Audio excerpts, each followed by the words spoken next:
Hello, good evening. എല്ലാവർക്കും audible ആണോ? Sound കേൾക്കുന്നുണ്ടോ? സ്ക്രീൻ കാണാൻ പറ്റുന്നുണ്ടോ?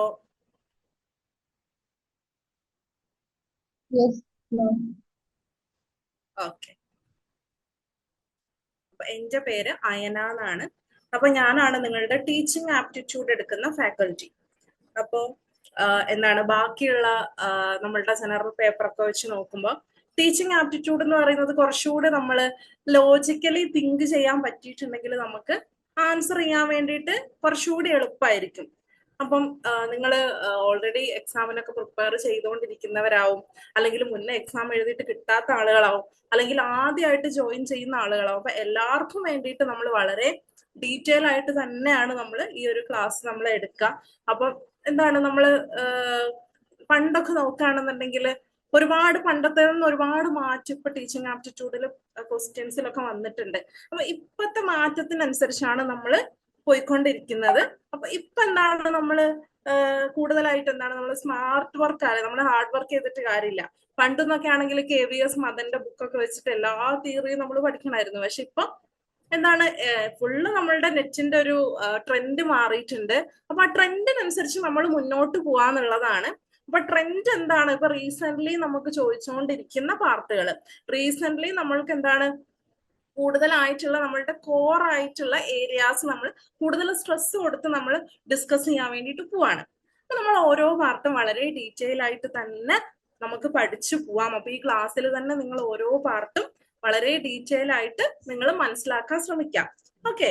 അപ്പൊ നിങ്ങൾ ഒന്നും ബൈഹാർട്ട് ചെയ്യാണ്ട് നമുക്ക് മനസ്സിലാക്കിയാൽ മതി. വളരെ എളുപ്പമാണ്, നമുക്ക് മനസ്സിലാക്കി പഠിക്കാവുന്നതേ ഉള്ളൂ. അപ്പൊ നമുക്ക് പോയാലോ? സ്റ്റാർട്ട് ചെയ്താലോ? ഓക്കെ ആണോ എല്ലാരും? എല്ലാവരും ആക്റ്റീവായിട്ട് ഇരിക്കുക ക്ലാസ്സിൽ. ഓക്കെ, അടിപൊളി. ക്ലാസ്സിൽ ആക്റ്റീവായിട്ട് ഇരിക്കുക. മനസ്സിൽ എന്താണ് നെറ്റ് അല്ലെങ്കിൽ JRF എന്നുള്ള ഒരു ഡ്രീമോട് കൂടിയിട്ട് നിങ്ങൾ ക്ലാസ് അറ്റൻഡ് ചെയ്യുക. ടീച്ചിങ് ആപ്റ്റിറ്റ്യൂഡിന്റെ 5 മാർക്ക് നമ്മൾ എന്തായാലും ഈ ഒരു ക്ലാസ് എന്താണ് നമ്മളുടെ സെഷൻസ് ഒക്കെ കഴിയുമ്പോൾ 5 മാർക്ക് നിങ്ങൾക്ക് വാങ്ങാൻ പറ്റണം. അപ്പൊ ആ ഒരു രീതിയിലാണ് ക്ലാസ് പ്രിപ്പയർ ചെയ്തിരിക്കുന്നത്. അപ്പൊ നിങ്ങൾ ആ രീതിയിൽ ഫുൾ എനർജിയോട് കൂടിയിട്ട് അടിപൊളിയായിട്ട് ഇരിക്കുക കേട്ടോ. നമുക്ക് സെഷൻ സ്റ്റാർട്ട് ചെയ്യാം.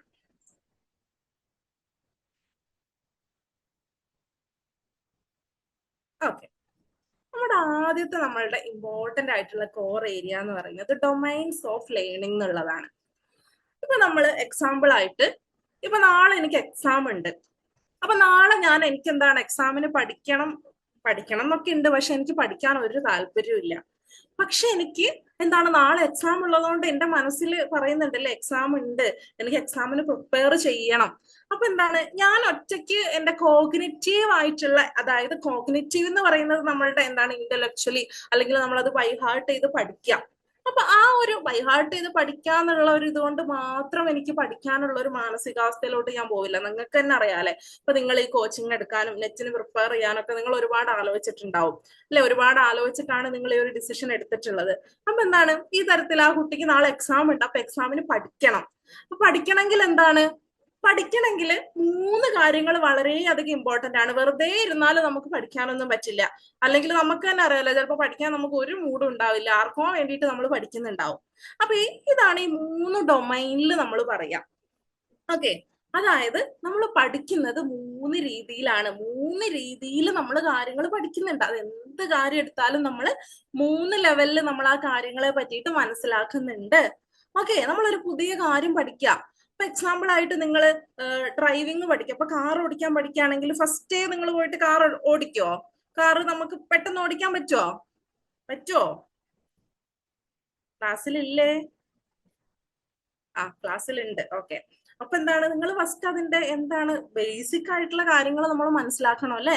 ബേസിക് ആയിട്ടുള്ള കാര്യം എന്ന് പറഞ്ഞാൽ ആ ഒരു ബേസിക് ആയിട്ടുള്ള കാര്യങ്ങൾ മനസ്സിലാക്കുക, അല്ലെങ്കിൽ അതിന്റെ ആ ഒരു തിയറി. ഓക്കെ, ഇതൊക്കെയാണ് കാര്യങ്ങൾ. ആക്സിലേറ്റർ, ബ്രേക്ക്, ക്ലച്ച്, ഈ കാര്യങ്ങളൊക്കെ മനസ്സിലാക്കുന്നതിനാണ് കോഗ്നിറ്റീവ് ഡൊമൈൻ എന്ന് പറയുക. അതായത് കാര്യങ്ങളൊക്കെ മനസ്സിലാക്കി പഠിക്കുക, ബേസിക് ആയിട്ടുള്ള തിയറി പഠിക്കുക. ഇപ്പൊ എക്സാമ്പിൾ ആയിട്ട് ഒരു കുട്ടി സൈക്കിൾ ഓടിക്കാൻ പഠിക്കുക. നമ്മളൊക്കെ ആദ്യം സൈക്കിൾ ഓടിക്കാൻ എങ്ങനെയാ പഠിച്ചത്? വെറുതെ സൈക്കിൾ കയ്യിൽ വന്നിട്ട് ഓടിക്കാൻ നമ്മളോട് ആരും പറഞ്ഞിട്ടില്ല അല്ലെ?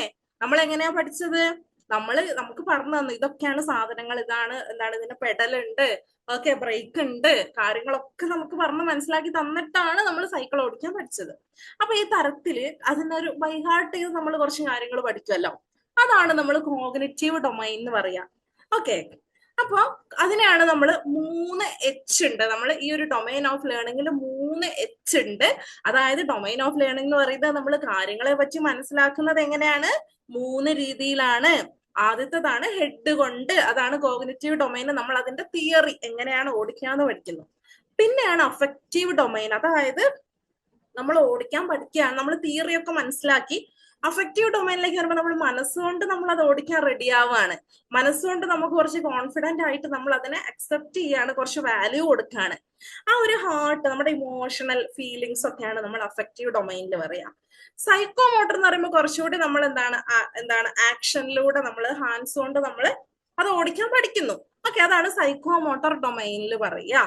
ഇത് തന്നെയാണ് ഞാൻ പറഞ്ഞില്ല, എക്സാമിന് നമുക്ക് പഠിക്കാൻ ഒരു മൂഡും ഇല്ല, പക്ഷെ നാളെ രാവിലെ എക്സാം എഴുതുകയും വേണം.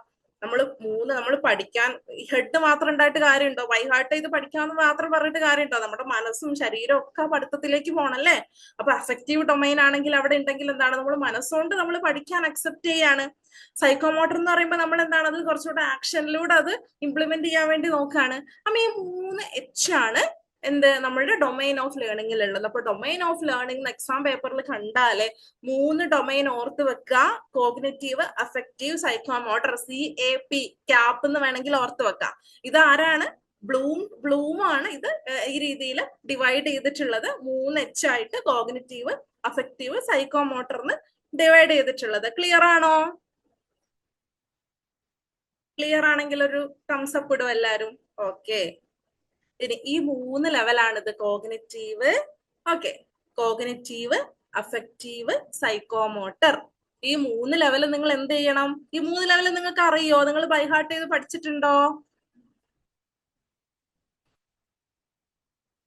ആ, ഓക്കെ. ആ 3 ലെവലും വളരെ ഇമ്പോർട്ടന്റ് ആണ്. 3 ലെവൽ നിങ്ങൾ പഠിച്ചിരിക്കണം.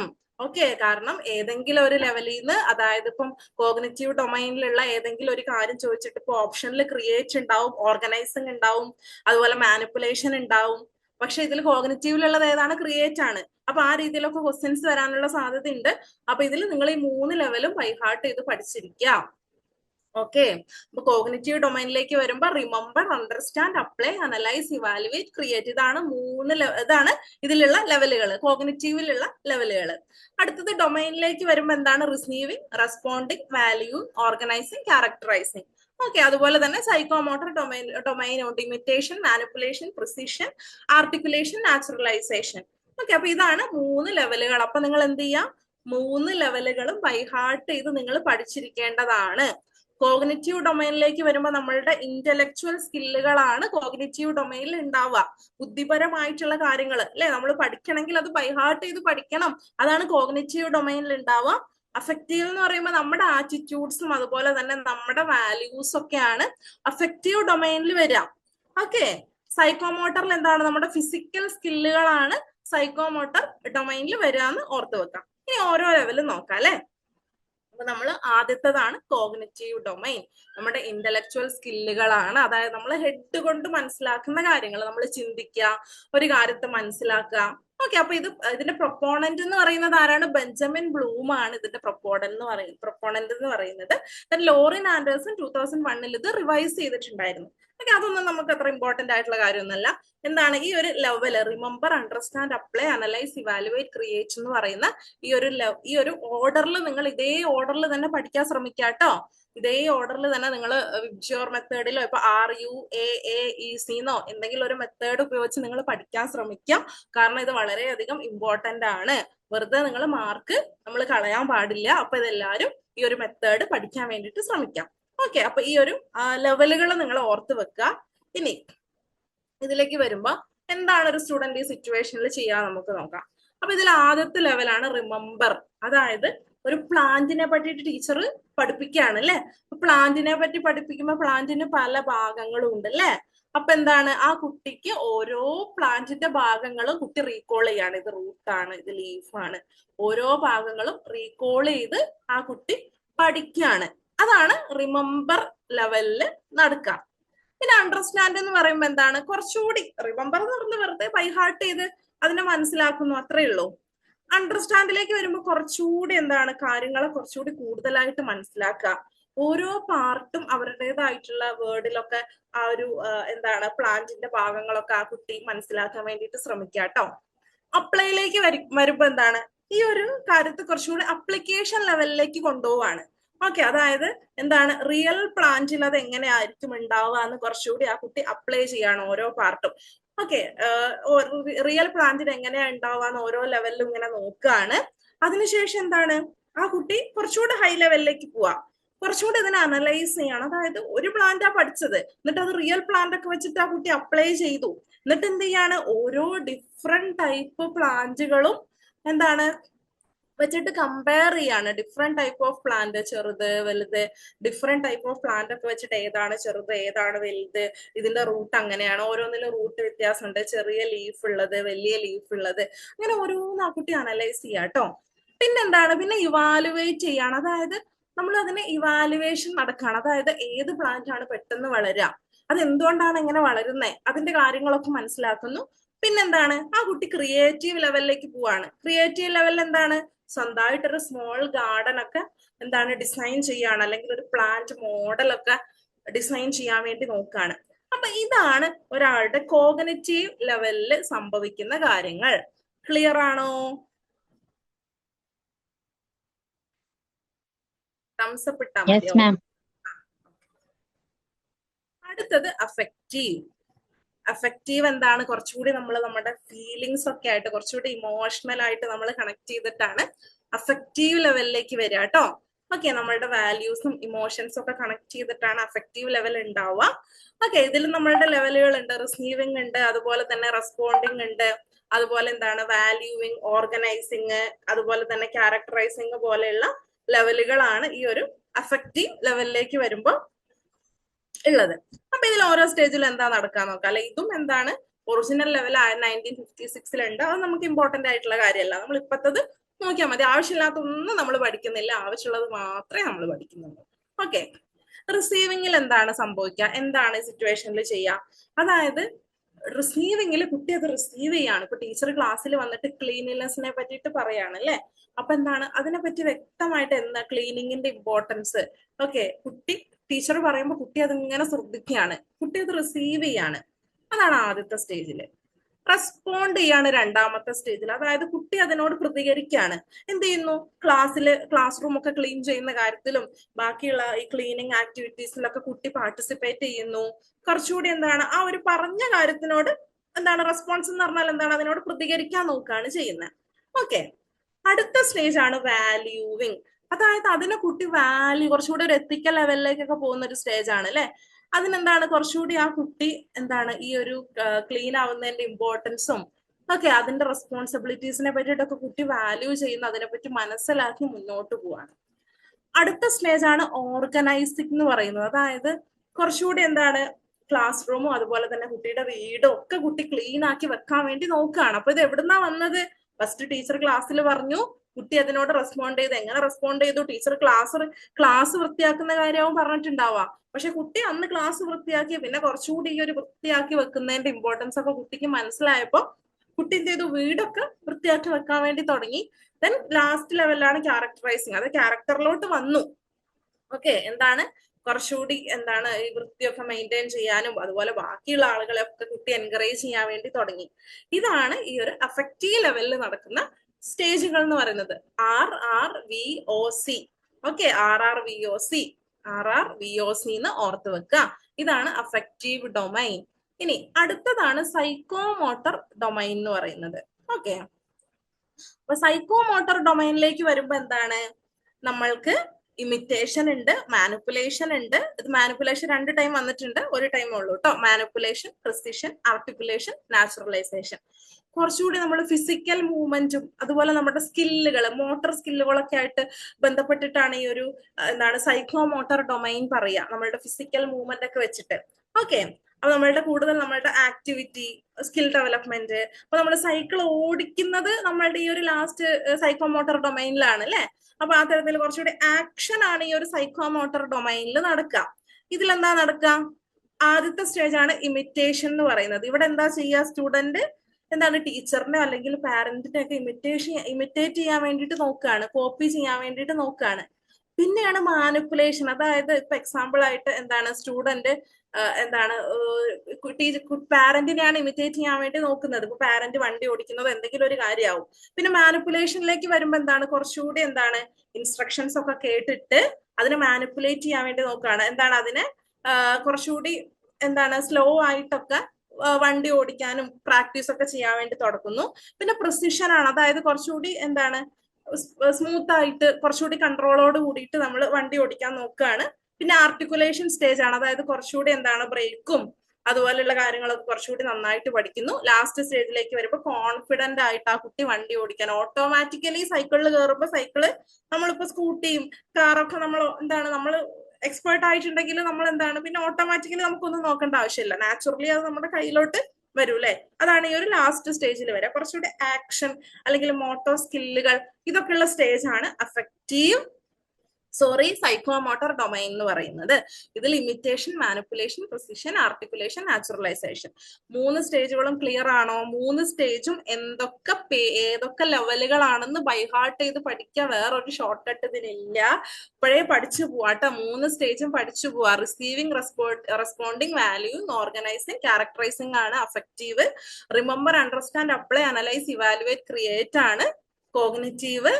then psychomotor, imitation, manipulation, precision, articulation, naturalization.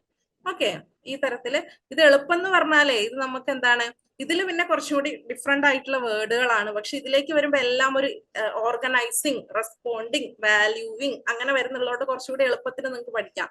ഇതിലെന്താണ് അതുപോലെ ഇമിറ്റേഷൻ, മാനിപ്പുലേഷൻ, പ്രിസിഷൻ, ആർട്ടിക്കുലേഷൻ. അപ്പൊ ഒരു ഏഷ്യൻ വരികയാണെങ്കിൽ അത് സൈക്കോമോട്ടർ ആണെന്നുള്ള രീതിയിൽ നിങ്ങൾക്ക് ഓർത്ത് വെക്കാം. ഇവിടെ ആ ഒരു ING വരികയാണെങ്കിൽ അത് അഫക്റ്റീവ് ആണെന്നുള്ള രീതിയിൽ ഓർത്ത് വെക്കാം. അങ്ങനെ നിങ്ങൾക്ക് ഓർത്ത് വെക്കാം. മനസ്സിലായോ? ഇപ്പൊ എക്സാമ്പിൾ ആയിട്ട് സൈക്കോമോട്ടർ ലെവലിലുള്ള ഏതാണ് ചോദിച്ചാൽ പ്രിസിഷൻ അതിൽ വരുന്നില്ല അല്ലെ. ഓക്കെ, ആ ഒരു ഏഷ്യൻ, ഇമിറ്റേഷൻ, മാനിപ്പുലേഷൻ, ആർട്ടിക്കുലേഷൻ. അപ്പൊ ഒരു ഏഷ്യൻ ആണെങ്കിൽ അത് സൈക്കോമോട്ടർ ആണ്, പ്രിസിഷൻ അതില്ലാന്ന് ഓർത്ത് വെക്കാം. അങ്ങനെ നിങ്ങൾക്ക് കുറച്ച് എളുപ്പത്തിൽ കാര്യങ്ങൾ മനസ്സിലാവും. ക്ലിയർ ആണോ?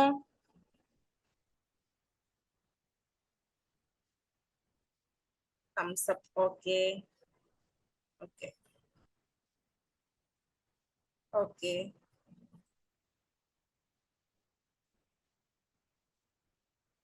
ഇവിടുന്ന് ക്വസ്റ്റ്യൻ വന്നാൽ ആൻസർ ചെയ്യാൻ പറ്റണം. ഇവിടുന്ന് ക്വസ്റ്റ്യൻ വന്നാൽ ആൻസർ ചെയ്യാനുള്ള എല്ലാ കാര്യങ്ങളും ഞാനിപ്പോ എടുത്തിട്ടുണ്ട്. ഓരോ ലെവൽ എന്താണെന്നുള്ളത് മനസ്സിലാക്കി തന്നിട്ടുണ്ട്. ആ ലെവലുകൾ ഏതൊക്കെയാണെന്ന് ഓർത്ത് വെക്കുക. ബെഞ്ചമിൻ ബ്ലൂം ആണെന്ന് ഓർത്ത് വെക്കുക. അതത്ര ഇമ്പോർട്ടന്റ് അല്ല, പക്ഷെ ഓരോ ലെവലും എന്താണെന്നുള്ളത് മനസ്സിലാക്കി വെക്കുക. അടുത്തതാണ് മെറ്റാകോഗ്നിഷൻ. മെറ്റാകോഗ്നിഷൻ എന്ന് പറയുന്നത് ഇപ്പൊ നമുക്ക് ചിലവരൊക്കെ ഉണ്ടല്ലോ എക്സാമിന് നന്നായിട്ട് ഇരുന്ന് പഠിക്കുന്നൊക്കെ നമ്മൾ കാണുന്നുണ്ട്. പക്ഷെ അവർക്ക് എന്താണ് മാർക്കില്ല. ആൻസർ ഷീറ്റ് വരുമ്പോ അവർക്ക് മാർക്കില്ല. ഇപ്പൊ നമുക്ക് തന്നെ അനുഭവം ഉണ്ടാവും. നമ്മളിപ്പോ ഇപ്പൊ നെറ്റിന് തന്നെ ഇപ്പം ആരെങ്കിലും ഉണ്ടോ നെറ്റിന് ഇപ്പൊ എക്സാം എഴുതി എഴുതി എഴുതി നമുക്ക് കിട്ടണില്ല, അങ്ങനെ ബുദ്ധിമുട്ടുള്ള ആരെങ്കിലും ഒക്കെ ഉണ്ടോ? പറയാൻ ഓക്കെ ആണെങ്കിൽ പറയാട്ടോ. അതായത് ട്രൈ ചെയ്തിട്ടും കിട്ടണില്ല എന്ന് അങ്ങനെയൊക്കെ എന്തെങ്കിലും കിട്ടാതെ വന്ന സിറ്റുവേഷനോ അങ്ങനെ എന്തെങ്കിലും ഉണ്ടോ ആർക്കെങ്കിലും?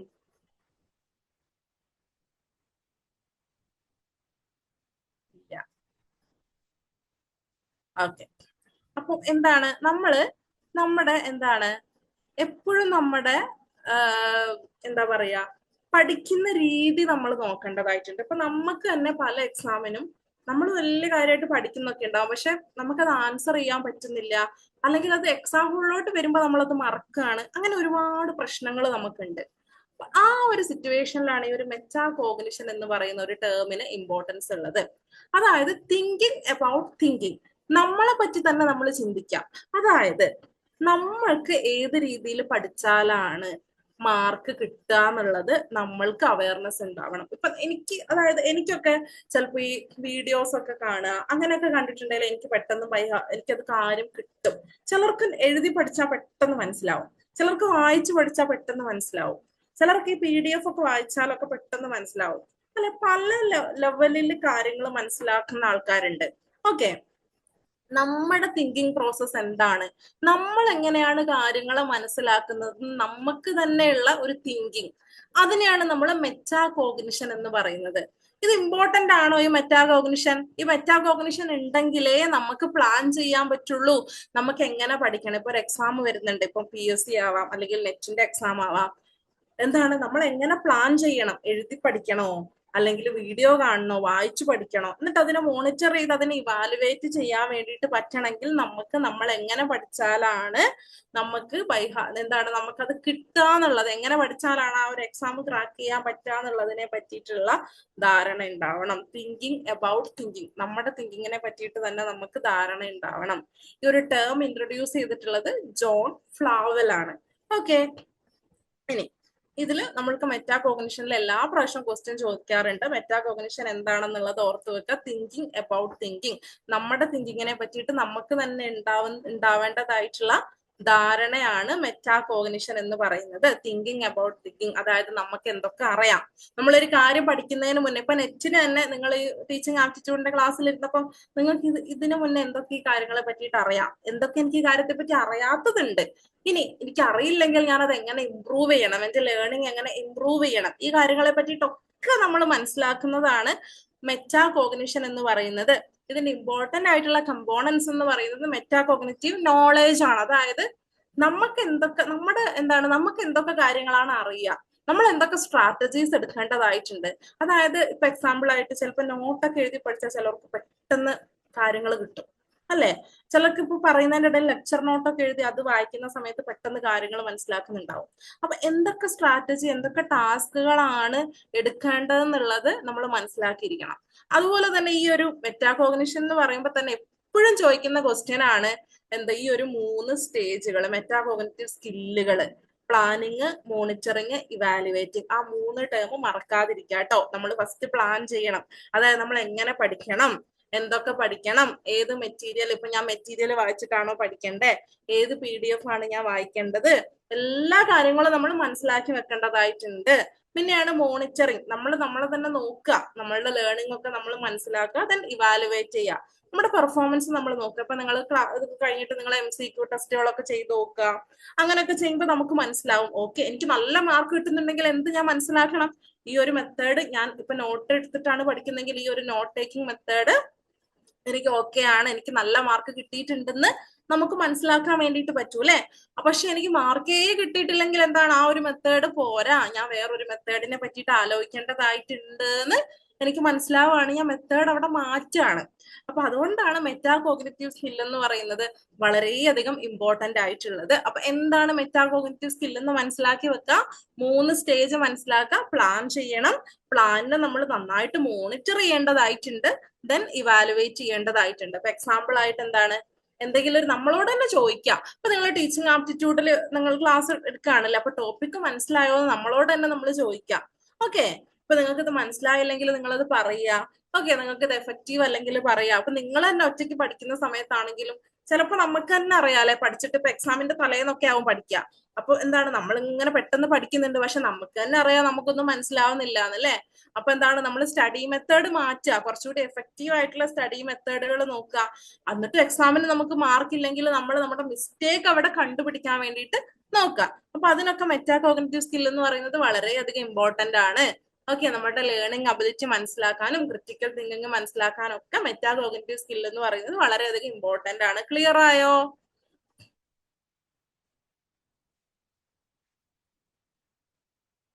ക്ലിയർ ആണോ? ഓക്കെ. സ്പീഡ് കൂടുതൽ, അങ്ങനെ എന്തെങ്കിലും പ്രശ്നം ഉണ്ടെങ്കിൽ ഒന്ന് പറയോ, സ്പീഡ് കൂടുതലുണ്ടോ?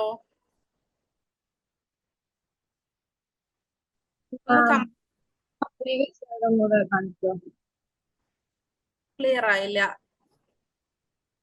സ്ലൈഡ് ഒന്നുകൂടെ കാണിക്കോ? ഓക്കെ.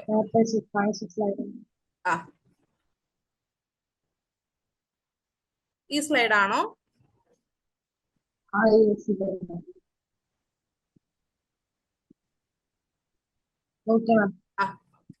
സ്പീഡ് കൂടുതലുണ്ടോ?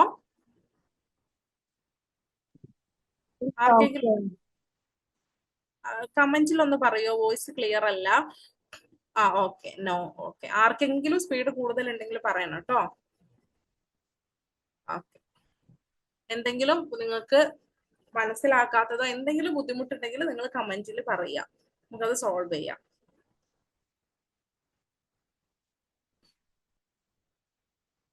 ഓക്കെ, കാരണം നിങ്ങൾക്ക് നെറ്റ് കിട്ടാന്നുള്ളത് നമ്മുടെയും കൂടി ഡ്രീമാണ്. അപ്പോൾ നിങ്ങൾക്ക് എന്താണോ വേണ്ടത് അതിനനുസരിച്ച് നമ്മൾ കാര്യങ്ങൾ ഫ്ലെക്സിബിൾ ആയിട്ട് ചെയ്യാം. ഓക്കെ, ഇനി അടുത്തതെന്ന് പറയുന്നത് ഇപ്പൊ കുറച്ച് മുന്നത്തെ വർഷത്തിലൊന്നും ഓക്കെ ഹാർട്ടൊക്കെ ഇട്ടിട്ടുണ്ട്.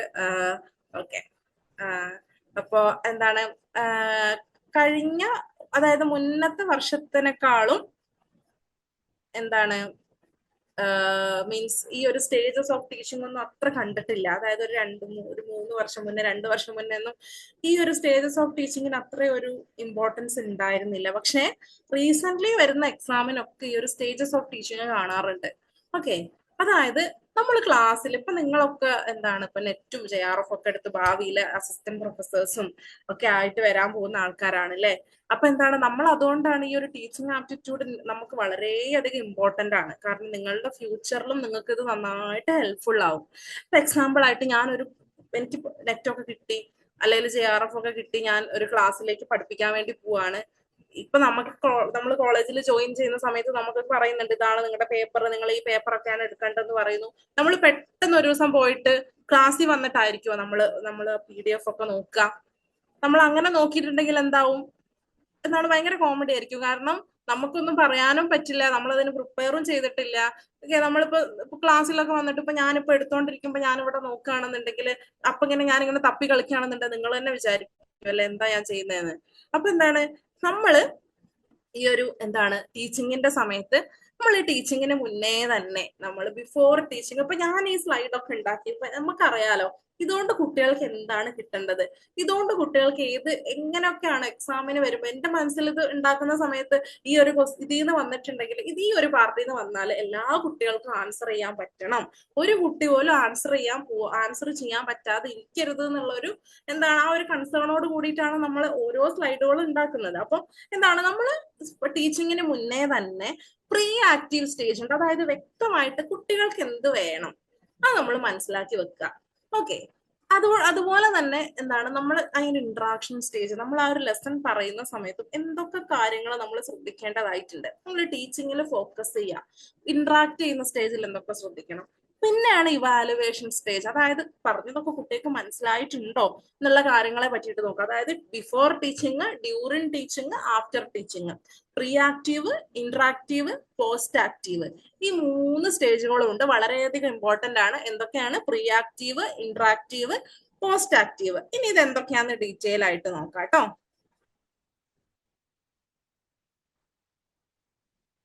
ഓക്കെ, പ്രീ ആക്റ്റീവിലേക്ക് വരുമ്പോൾ ടീച്ചർ ക്ലാസ്സിൽ വരുന്നതിന് മുന്നേ തന്നെ ടീച്ചർ പ്രിപ്പയർ ചെയ്തിരിക്കണം.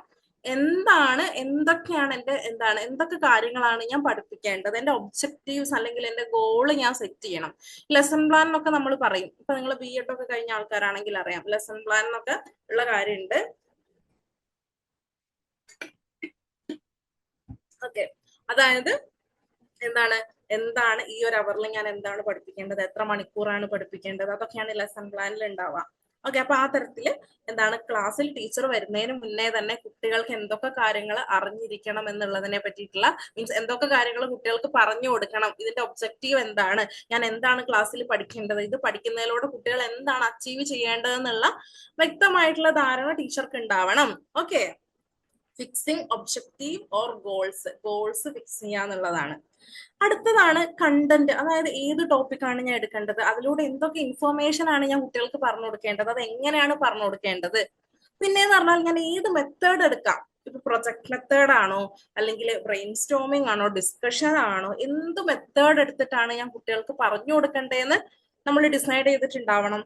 പിന്നെയാണ് ടീച്ചിങ് എയ്ഡ്സ്, അതായത് എന്തൊക്കെ ടൂൾസ് അതുപോലെ തന്നെ എന്തൊക്കെ റിസോഴ്സസ് എനിക്ക് എന്തൊക്കെ എയ്ഡുകൾ ഞാൻ ഉപയോഗിക്കേണ്ടതായിട്ടുണ്ട്. ഓക്കെ, അതായത് എന്തൊക്കെ ടൂൾ, ഇപ്പൊ ബോർഡാണോ ബ്ലാക്ക് ബോർഡാണോ, എന്ത് തരത്തിലുള്ള മെത്തേഡാണ് ഞാൻ യൂസ് ചെയ്യേണ്ടത്, ഇപ്പൊ വീഡിയോ ആണോ ഓഡിയോ ആണോ, ഏത് തരത്തിലുള്ള ഡോക്യുമെന്ററി ആണോ, ഏത് മെത്തേഡാണ് ഏത് ടീച്ചിങ് എയ്ഡാണ് ഞാൻ യൂസ് ചെയ്യേണ്ടത് എന്നുള്ളതിനെ പറ്റിയിട്ട് എനിക്ക് വ്യക്തമായിട്ടുള്ള ധാരണ ഉണ്ടാവണം. പിന്നെന്ന് പറഞ്ഞിട്ടുണ്ടെങ്കിൽ ഞാൻ എങ്ങനെ സ്റ്റുഡൻസിന്റെ ലേണിംഗ് അസസ് ചെയ്യാന്നുള്ളതിനെ പറ്റിയിട്ടുള്ള ഒരു ധാരണ ഉണ്ടാവണം. അപ്പൊ ഇത്രയുമാണ് പ്രീ ആക്റ്റീവ് സ്റ്റേജിൽ, അതായത് ടീച്ചർ ക്ലാസ്സിൽ വരുന്നതിന് മുന്നേ തന്നെ ചെയ്തിരിക്കേണ്ട കാര്യങ്ങൾ. അപ്പൊ ടീച്ചിങ് എന്ന് പറയുന്നത് എളുപ്പമുള്ള കാര്യമല്ല. വ്യക്തമായിട്ട് കുട്ടിക്ക് എന്തൊക്കെ വേണം എന്നുള്ളതിനെ പറ്റിയിട്ടുള്ള വ്യക്തമായിട്ടുള്ള പ്ലാനിങ് ഉണ്ടാവണം, വ്യക്തമായിട്ടുള്ള അതിനുള്ള ഡിസിഷൻ മേക്കിംഗ് ഉണ്ടാവണം. അതായത് വാട്ട് ആൻഡ് ഹൗ എങ്ങനെ പഠിപ്പിക്കണം എന്നുള്ളതിനെ പറ്റിയിട്ടുള്ള ധാരണ ഉണ്ടാവേണ്ട സ്റ്റേജ് ആണ് പ്രീ ആക്റ്റീവ് സ്റ്റേജ്. ഓക്കെ, എന്തൊക്കെ കണ്ടന്റ് എടുക്കണം, എന്തൊക്കെ മെത്തേഡുകൾ എടുക്കണം, ഓക്കെ, എന്തൊക്കെ സ്ട്രാറ്റജീസ് ഉണ്ടാവണം, എല്ലാ കാര്യങ്ങളും ഈ ഒരു പ്രീ ആക്റ്റീവ് സ്റ്റേജിൽ നമ്മൾ നോക്കേണ്ടതായിട്ടുണ്ട്. അടുത്ത സ്റ്റേജ് ആണ് ഇന്ററാക്ഷൻ സ്റ്റേജ്. നമ്മൾ ഇതൊക്കെ കഴിഞ്ഞല്ലേ, ടീച്ചർ കറക്റ്റ് ആയിട്ട് കുട്ടി എന്താണ് ലെസൺ പ്ലാൻ ഒക്കെ ഉണ്ടാക്കി, ശരി നാളെ ഞാൻ പോയിട്ട് ഈ ഒരു എന്താണ് ഇപ്പൊ ഗ്ലോബലൈസേഷൻ ഇപ്പൊ എക്സാമ്പിൾ ആയിട്ട് എടുക്കാം, ഗ്ലോബലൈസേഷൻ ആണ് എടുക്കാൻ പോകുന്നത്. ഗ്ലോബലൈസേഷനിൽ എന്താണ് എന്താണ് ഇപ്പൊ നമ്മൾ ഇമ്പോർട്ടൻസ് ആണ് നമ്മൾ എടുക്കാൻ പോകുന്നത്. ഇതിൽ ഞാൻ ഈ ഒരു മെറ്റീരിയൽ ആണ് ഞാൻ റെഫർ ചെയ്യുന്നത്. ഇതിൽ ഞാൻ എന്താണ് ഞാൻ നോർമൽ ആയിട്ടുള്ള ഡിസ്കഷൻ മെത്തേഡ് ഞാൻ യൂസ് ചെയ്യാണ്. ഓക്കെ, എല്ലാ കാര്യങ്ങളും ടീച്ചർ പ്ലാൻ ചെയ്ത് വെച്ചു. ഓക്കെ, അതവിടെ കഴിഞ്ഞു. പിന്നെയാണ് ടീച്ചർ നാളെ ഇന്ററാക്ഷൻ സ്റ്റേജ് ആണ്, നാളെ ക്ലാസ്സിലേക്ക് വരികയാണ്. ഇവിടെയാണ് ആക്ച്വൽ ടീച്ചിങ് ലേണിംഗ് നടക്കുന്നത്. ഇവിടെയാണ് കുട്ടികൾ ടീച്ചറുമായിട്ട് ഇന്ററാക്ട് ചെയ്യുന്നത്. എന്താണ് ഇവിടെ നടക്കുക? ടീച്ചർ ലെസൺ പ്രസന്റ് ചെയ്യുന്നു വ്യക്തമായിട്ട്. ഇപ്പൊ ഇമ്പോർട്ടൻസ് ഓഫ് ഗ്ലോബലൈസേഷൻ ആണ്, വ്യക്തമായിട്ട് ഇതിലെ ടോപ്പിക്കുകൾ ടീച്ചർ എന്താണ് കുട്ടികൾക്ക് പറഞ്ഞു കൊടുക്കുന്നു. അതിനുശേഷം എന്താണ് സംഭവിക്കുക? ക്വസ്റ്റ്യൻ ചോദിക്കുന്നു ടീച്ചർ. എന്നിട്ട് ടീച്ചർ എന്താണ് നമ്മൾ വെറുതെ ഇപ്പൊ വൺ വേയിൽ പോയിട്ടുണ്ടെങ്കിൽ എന്താണ് അത് ചിലപ്പോൾ കുട്ടികൾ അറ്റൻഷൻ ഒന്നും ഉണ്ടാവില്ല. അപ്പൊ എന്ത് ചെയ്യാണ്? ക്വസ്റ്റ്യൻ ഒക്കെ ചോദിച്ച് എന്താണ് ഡിസ്കസ് ഒക്കെ ചെയ്ത് അങ്ങോട്ടും ഇങ്ങോട്ടും ആക്ടിവിറ്റി ഒക്കെ കൊടുത്തിട്ട് എന്താണ് ക്ലാസ്സിൽ കൂടുതലും കുട്ടികളെ എൻഗേജ് ചെയ്യിപ്പിക്കാൻ വേണ്ടി നോക്കാണ്. അതിനുശേഷം ടീച്ചർ എന്ത് ചെയ്യാണ്? ഡയഗ്നോസ് ചെയ്യാണ്. ഡയഗ്നോസ് എന്ന് പറഞ്ഞാൽ എന്താ? നമ്മൾ ഡോക്ടേഴ്സ് ഒക്കെ ഡയഗ്നോസ് ചെയ്യാന്ന് കേട്ടിട്ടുണ്ട് അല്ലെ, രോഗത്തെ പരിശോധിക്കാന്ന് പറയും. അതുപോലെ ടീച്ചറും എന്താണ്? ടീച്ചറും ഒരു ഡോക്ടറാണ്. ടീച്ചർ എന്താ ഡയഗ്നോസ് ചെയ്യുന്നത്? കുട്ടികൾ എത്രത്തോളം മനസ്സിലാക്കിയിട്ടുണ്ട്, ഞാൻ പറഞ്ഞ കാര്യങ്ങൾ കുട്ടി മനസ്സിലാക്കിയിട്ടുണ്ട്. ഇപ്പൊ ഞാൻ ഓരോ ടോപ്പിക് കഴിഞ്ഞപ്പോഴും നിങ്ങളോട് ചോദിച്ചു, നിങ്ങൾക്ക് മനസ്സിലായോ? നിങ്ങൾക്ക് മനസ്സിലായില്ലെങ്കിൽ എന്താണ്, ഞാൻ ഒന്നുകൂടെ അത് പറഞ്ഞുതരും. ഓക്കെ, അപ്പൊ എന്റെ ഒരു ഇന്ററാക്ഷൻ സ്റ്റേജ് ആണ് ഇവിടെ നടക്കുന്നത്. ഓക്കെ, അതിനുശേഷം അടുത്ത സ്റ്റേജിലേക്ക് വരുമ്പോൾ കുറച്ചുകൂടി ടീച്ചർ മനസ്സിലാക്കാൻ വേണ്ടിയിട്ട് കുട്ടികൾക്ക് എക്സ്പ്ലനേഷനും എക്സാമ്പിളും ഒക്കെ കൊടുത്തിട്ട് കുറച്ചുകൂടി അടിപൊളിയായിട്ട് കുട്ടികൾക്ക് മനസ്സിലാക്കി കൊടുക്കാണ്. ദെൻ എന്താണ് ടീച്ചറും സ്റ്റുഡൻസ് എന്താണ് അവരുടെ ഐഡിയാസും അതുപോലെ കുട്ടികളോട് ഓക്കെ ആണോ നിങ്ങൾക്ക് വേറെ മെത്തേഡ്സ് എന്തെങ്കിലും വേണ്ടതായിട്ടുണ്ടോ, അങ്ങനെ കുറച്ചുകൂടെ ഇന്ററാക്ഷൻ ഒക്കെ ചെയ്ത് ഫീഡ്ബാക്ക് ഒക്കെ ഇമ്മീഡിയറ്റ് ആയിട്ടുള്ള ഫീഡ്ബാക്ക്, അതായത് എക്സാം ഒന്നും അല്ല, ഇമ്മീഡിയറ്റ് ആയിട്ടുള്ള എന്താണ് ഓറലി തന്നെയുള്ള ഫീഡ്ബാക്കുകളൊക്കെ വാങ്ങുന്നു. അപ്പൊ ഈ ഒരു സ്റ്റേജ് ആണ് ടീച്ചിങ് ഇൻ ആക്ഷൻ എന്ന് പറയുന്നത്, ക്ലാസ് റൂമിൽ നടക്കുന്ന സ്റ്റേജ്. അതായത് ഇപ്പൊ ഞാൻ നിങ്ങളോട് പറയുന്ന സ്റ്റേജ്, ഈ ഒരു സ്റ്റേജ് ആണ് ഇന്ററാക്ഷൻ സ്റ്റേജ് എന്ന് വരാം. അപ്പൊ ഇവിടെ എന്തൊക്കെയാണ് നടക്കുന്നതെന്നുള്ളൊരു ധാരണ ഉണ്ടായി കാണുമെന്ന് വിചാരിക്കുകയാണ്. അടുത്ത സ്റ്റേജ് അപ്പൊ ടീച്ചർ വീട്ടിലിരുന്ന് എന്താണ് ലെസൺ പ്ലാൻ ഒക്കെ ഉണ്ടാക്കി, ഇമ്പോർട്ടൻസ് ഓഫ് ഗ്ലോബലൈസേഷൻ ഒക്കെ ലെസൺ എന്തൊക്കെയാണ് പഠിപ്പിക്കേണ്ടതെന്നൊക്കെ വ്യക്തമായിട്ടുള്ള ധാരണ ഉണ്ടാക്കി ക്ലാസ്സിൽ വന്ന് പറഞ്ഞു കൊടുത്തു. കുട്ടികളൊക്കെ എന്താണ് നല്ല രീതിയിലുള്ള ഫീഡ്ബാക്ക് ഒക്കെ കിട്ടി. ഇനി അതിനുശേഷം ടീച്ചർ എന്ത് ചെയ്യാണ്? ടീച്ചിങ് ഒക്കെ കഴിഞ്ഞല്ലേ, ഇനി അതിനുശേഷം ടീച്ചർ ഒരു ടെസ്റ്റ്, നാളെ ഒരു ടെസ്റ്റ് വെക്കാണ്. എന്താണ്, അല്ലെങ്കിൽ ക്വിസോ ടെസ്റ്റോ അസൈൻമെന്റ് ഒക്കെ വെച്ചിട്ട് എത്രത്തോളം സ്റ്റുഡന്റിന് മനസ്സിലായിട്ടുണ്ട്. ഇപ്പൊ ഞാൻ നിങ്ങളോട് മനസ്സിലായെന്ന് നോക്കുമ്പോ എല്ലാവരും മനസ്സിലായെന്നേ പറയുള്ളൂ. കാരണം മനസ്സിലായില്ല എന്ന് പറഞ്ഞാലും പ്രശ്നമാണ്, മനസ്സിലായി എന്ന് പറഞ്ഞാലും പ്രശ്നമാണ് അല്ലെ. മനസ്സിലായി എന്ന് പറഞ്ഞാലും മനസ്സിലായില്ല എന്ന് പറഞ്ഞാലും എന്താണ് ചിലപ്പോൾ ക്വസ്റ്റ്യൻ ചോദിക്കാനുള്ള സാധ്യത ഉള്ളതുകൊണ്ട് ആരും എന്താണ് മിണ്ടില്ല. ഓക്കെ, അപ്പൊ അതുകൊണ്ട് തന്നെ നിങ്ങൾ ഒന്നും മിണ്ടില്ല, മനസ്സിലായിന്നേ പറയുള്ളൂ. അപ്പൊ എന്താണ് ഇവിടെ ടീച്ചർ ടെസ്റ്റും ക്വിസും അസൈൻമെന്റ് ഒക്കെ കൊടുത്തിട്ട് എത്രത്തോളം കുട്ടി മനസ്സിലാക്കിയിട്ടുണ്ടെന്ന് നോക്കുകയാണ് ഈ ഒരു സ്റ്റേജിലേക്ക് വരുമ്പോൾ. അതുപോലെ തന്നെ എന്താണ് ഈ ഒരു സമയത്താണ് ക്ലിയർ ആയിട്ടുള്ള ടൈംലി ഫീഡ്ബാക്കും ഇതുപോലെ തന്നെ ടീച്ചർക്ക് കിട്ടുകയാണ്. എന്നിട്ട് ഫീഡ്ബാക്ക് ഒക്കെ കിട്ടി, എന്താണ് ടെസ്റ്റ് ഒക്കെ നടത്തി ടീച്ചർക്ക് എന്താണ് ടെസ്റ്റിലൂടെ മനസ്സിലാക്കിയിട്ടുണ്ട്. ഒരു 80% കുട്ടികൾക്കും ഈ ഒരു ടോപ്പിക്ക് മനസ്സിലായിട്ടുണ്ട്. ബാക്കി കുറച്ച് 20 പേർക്ക് ടോപ്പിക്ക് മനസ്സിലായിട്ടില്ല എന്നുള്ളൊരു ധാരണയൊക്കെ ടീച്ചർക്ക് കിട്ടുകയാണ്. അതിനുശേഷം എന്താണ് കുട്ടികളൊക്കെ ടീച്ചറിന്റെ ഒരു ഒബ്ജക്റ്റീവ് എന്ന് പറയുന്നത് എല്ലാവർക്കും ഇമ്പോർട്ടൻസ് ഓഫ് ഗ്ലോബലൈസേഷൻ മനസ്സിലാക്കണം എന്നുള്ളതായിരുന്നു. അപ്പൊ ടീച്ചർ മനസ്സിലാകാണ് ഇത്ര കുട്ടികൾ എന്താണ് ഇത് അച്ചീവ് ചെയ്തിട്ടുണ്ട്, ഇത്ര കുട്ടികൾക്ക് മനസ്സിലായിട്ടുണ്ടെന്ന് മനസ്സിലാവുന്നു. അതുപോലെ തന്നെ എന്താണ് എന്തൊക്കെയാണ് സ്റ്റുഡൻസിന്റെ ഭാഗത്തു നിന്ന് എന്തൊക്കെ കാര്യങ്ങളാണ് ശ്രദ്ധിക്കേണ്ടതായിട്ടുള്ളത്, എന്തൊക്കെ ഇമ്പ്രൂവ്മെന്റുകൾ എന്താണ് സ്റ്റുഡൻസിനായിട്ട് ഇനി കൊടുക്കേണ്ടതായിട്ടുണ്ട്, എന്തൊക്കെ കാര്യങ്ങൾ ശ്രദ്ധിക്കേണ്ടതായിട്ടുണ്ട്, ടീച്ചറിന്റെ ഭാഗത്തു നിന്നും എന്തൊക്കെ ഇമ്പ്രൂവ്മെന്റുകൾ ടീച്ചർ കൊണ്ടുവരണം എന്നുള്ള കാര്യം മനസ്സിലാക്കുകയാണ്. അതിനുശേഷം എന്താണ് കുറച്ചുകൂടി ടീച്ചർ എന്താണ് ഫ്യൂച്ചറിലേക്ക് ഒരു ഫ്യൂച്ചർ ടീച്ചിങ്ങിന് ഞാൻ എന്തൊക്കെ രീതിയിൽ ശ്രദ്ധിക്കണം, ഞാൻ എന്റെ മെത്തേഡ് കുറച്ച് മാറ്റിയാൽ കുറച്ചുകൂടി നല്ലതായിരിക്കുമോ, അല്ലെ കുട്ടികൾക്ക് മനസ്സിലാവുന്ന രീതിയിൽ ഞാൻ എന്തൊക്കെ ചെയ്യാം, അങ്ങനെ രീതിയിലുള്ള ഫ്യൂച്ചറിലേക്കുള്ള കാര്യങ്ങൾ ടീച്ചർ മനസ്സിലാക്കുന്നു. അപ്പൊ ഇതാണ് ലാസ്റ്റത്തെ സ്റ്റേജിൽ നടക്കുക, പോസ്റ്റ് ആക്റ്റീവ് സ്റ്റേജിൽ. അപ്പൊ ഇതാണ് ഇമ്പോർട്ടന്റ് ആയിട്ടുള്ള ആക്ടിവിറ്റീസ്. ഇതാണ് 3 ലെവലുകൾ. ക്ലിയർ ആണോ?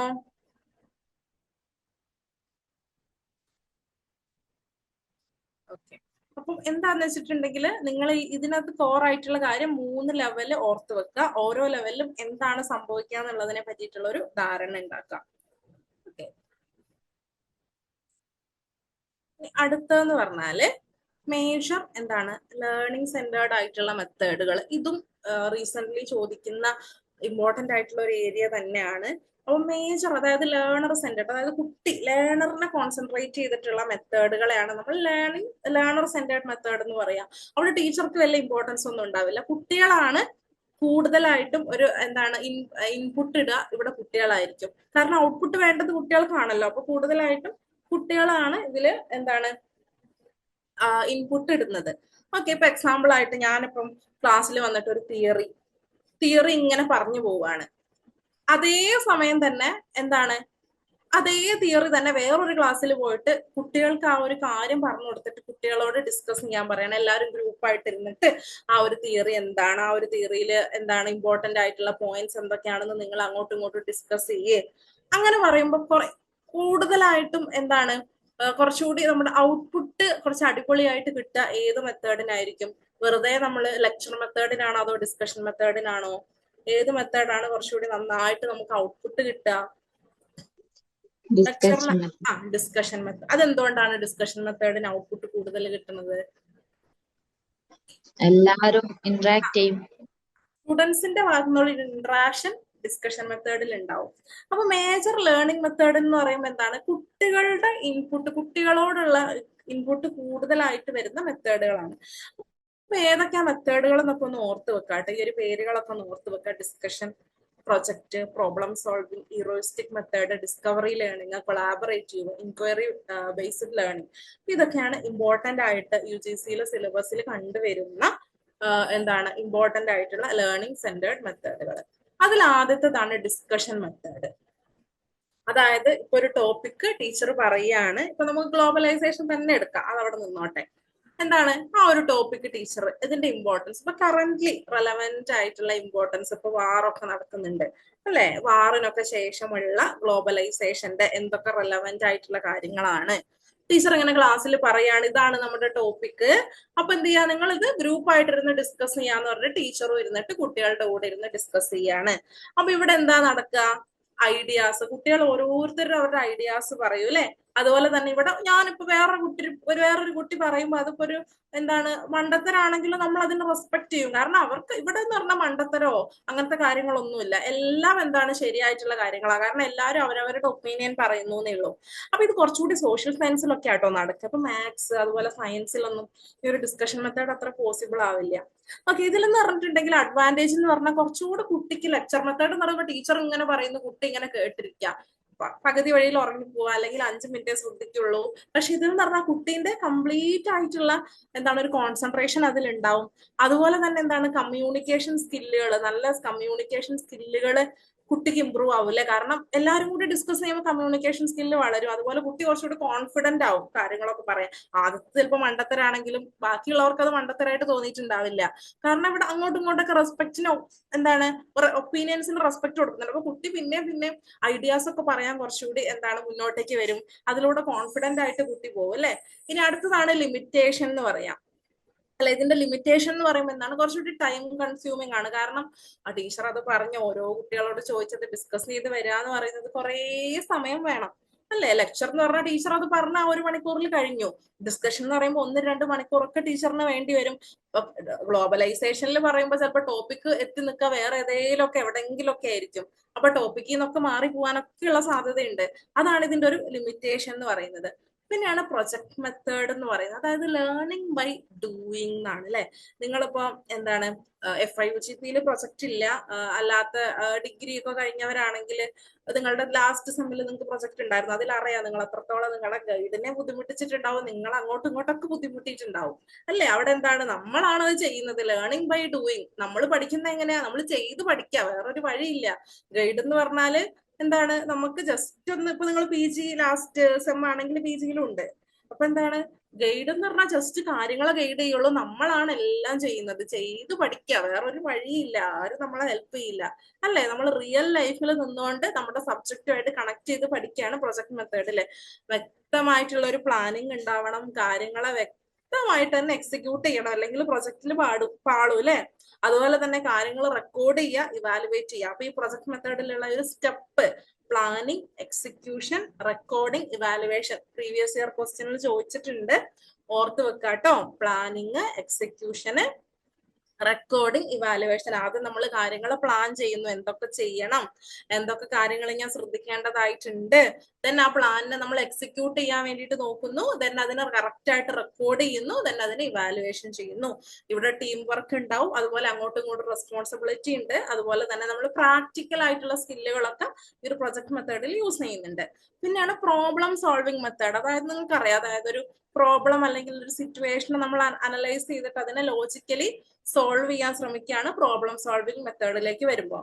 ഓക്കെ, കുറച്ചുകൂടി റീസണിങ് ആൻഡ് ക്രിറ്റിക്കൽ തിങ്കിങ് ഒക്കെ ഇമ്പോർട്ടൻസ് കൊടുക്കുന്ന ഒരു എന്താണ് മെത്തേഡാണ് പ്രോബ്ലം സോൾവിങ് മെത്തേഡ് എന്ന് പറയുന്നത്. നമ്മൾ പ്രോബ്ലം ഐഡന്റിഫൈ ചെയ്യുന്നു, അതുപോലെ തന്നെ ഇൻഫർമേഷൻസ് എന്താണ് കളക്ട് ചെയ്യുന്നു, സൊല്യൂഷൻ കണ്ടുപിടിക്കുന്നു. ഓക്കെ, ഇതാണ് പ്രോബ്ലം സോൾവിങ് മെത്തേഡ് എന്ന് പറയാം. ഹ്യൂറിസ്റ്റിക് മെത്തേഡ് ആണ്. ഓക്കെ, അതായത് ഇതെന്ന് പറഞ്ഞിട്ടുണ്ടെങ്കിൽ to find or to discover, നമ്മൾ പുതിയൊരു കാര്യം. ഓക്കെ, അതായത് നമ്മൾ എന്താണ് learning by finding out answers on there on instead of just listening to the teacher. അതായത് ആൻസർ നമ്മൾ തന്നെ കണ്ടുപിടിക്കാൻ ശ്രമിക്കുക, നമ്മൾ തന്നെ അത് ഒബ്സർവ് ചെയ്യുക, നമ്മൾ തന്നെ തിങ്ക് ചെയ്ത് നമ്മൾ തന്നെ എന്ത് ചെയ്യുക, കാര്യങ്ങളെ വ്യക്തമായിട്ട് മനസ്സിലാക്കാൻ വേണ്ടിയിട്ട് ശ്രമിക്കുക. ഫോർ എക്സാമ്പിൾ ആയിട്ട് ഇപ്പൊ സയൻസിലൊക്കെ എന്താണ് കോൺസെപ്റ്റ് ടീച്ചർ ഡയറക്ട്ലി പറഞ്ഞു തരുന്നതിന് പകരം എന്താണ് ഒരു എക്സ്പെരിമെന്റ് തരാണ് ടീച്ചർ. നമ്മൾ പണ്ടൊക്കെ സ്കൂളിലൊക്കെ ചെയ്തിട്ടുണ്ടല്ലേ എക്സ്പെരിമെന്റ് ഒക്കെ.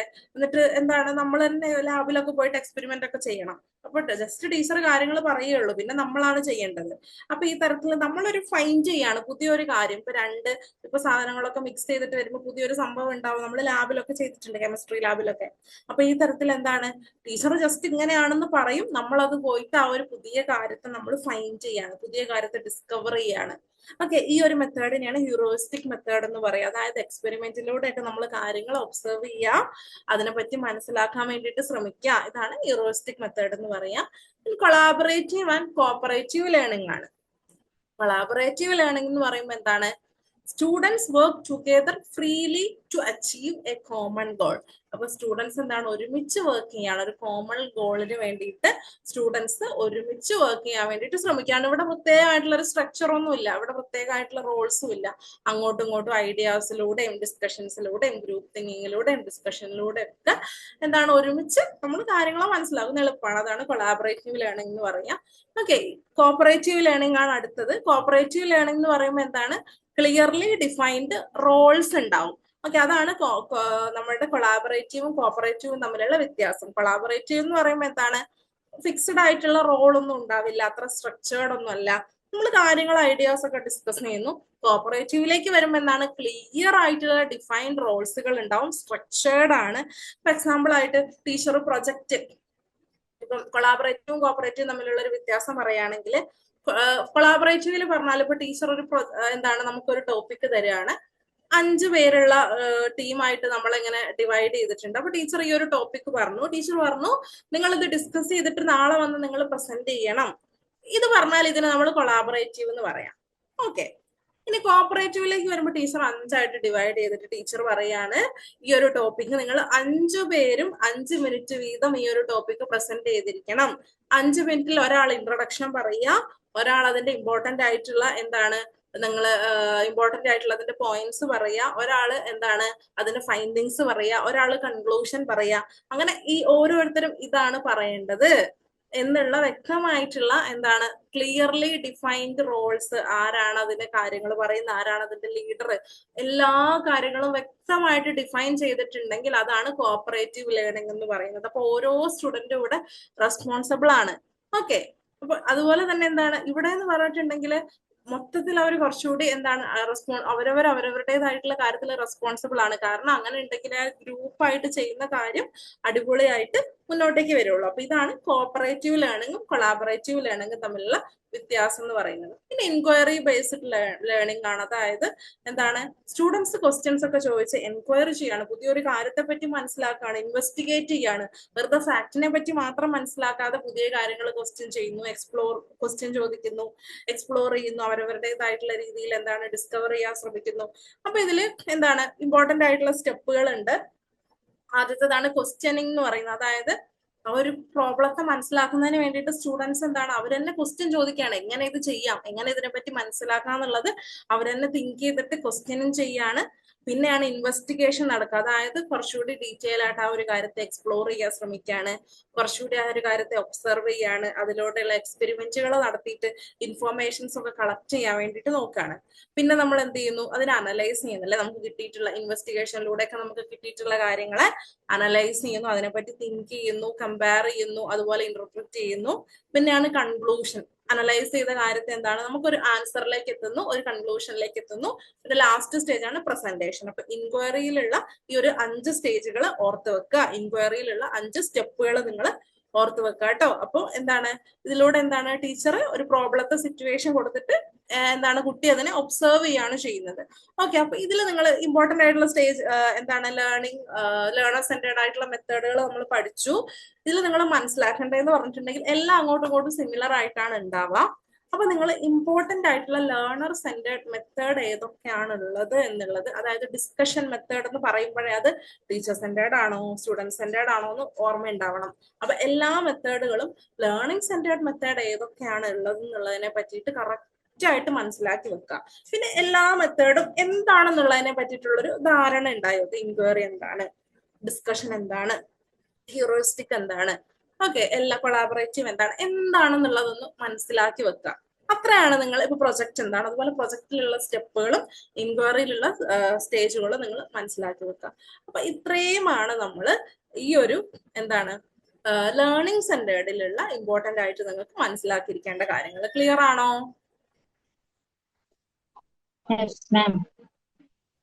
ഓക്കെ. ബോറടിക്കുന്നുണ്ടോ ക്ലാസ്? ഉണ്ടെങ്കിലും ഇല്ലാന്നേ പറയുള്ളൂ. പക്ഷെ ഒരു ഡൗട്ട് ഉണ്ടേ. പറഞ്ഞു. കൊളാബറേറ്റീവ് ലേണിംഗിൽ അപ്പൊ ടീച്ചറിന് പാർട്ടുണ്ടോ? കൊളാബറേറ്റീവ് ലേണിംഗില് ടീച്ചറിന് എന്തെങ്കിലും പാർട്ടുണ്ടോ? അതോ കൊളാബറേറ്റീവ് ലേണിംഗ് എന്ന് പറയുമ്പോൾ ടീച്ചർ, അതായത് ലേണിംഗ് സെന്റേർഡ് എന്ന് പറയുമ്പോൾ എല്ലാ ലേണിംഗ് സെന്റേർഡിലും ടീച്ചറിന്, അതായത് കുട്ടികൾ മാത്രമല്ല, ടീച്ചറിന് പാർട്ട് ഉണ്ട്, പക്ഷെ കുറച്ചുകൂടി ഇമ്പോർട്ടന്റ് ആയിട്ട് കോൺസെൻട്രേറ്റ് ചെയ്യുന്നത് കുട്ടികളെ ആണെന്നേ ഉള്ളൂ. ഇപ്പൊ ഡിസ്കഷനിലാണെങ്കിലും ടീച്ചർ ഇരുന്നിട്ടാണല്ലോ കുട്ടികൾ ഡിസ്കസ് ചെയ്യുക. കൊളാബറേറ്റീവ് എന്ന് പറയുമ്പോൾ എന്താണ്, ടീച്ചർ പറയും, അതായത് ഈ ഒരു ഇപ്പം എന്താണ് ഇപ്പൊ എക്സാമ്പിൾ ആയിട്ട് ഈ ഒരു ടോപ്പിക് ആണ്, നിങ്ങൾ നാളെ അതെന്ത് ചെയ്യുക, ഡിസ്കസ് ചെയ്തിട്ട് നിങ്ങൾ നാളെ അത് പ്രസന്റ് ചെയ്യുക. ടീച്ചർ ഗ്രൂപ്പ് പ്രൊജക്ട് കൊടുക്കും, അത് കൊടുക്കുന്ന ടീച്ചറാണ്, പക്ഷെ അത് ചെയ്യുന്നത് ഫുള്ള് സ്റ്റുഡൻസ് ആണ്.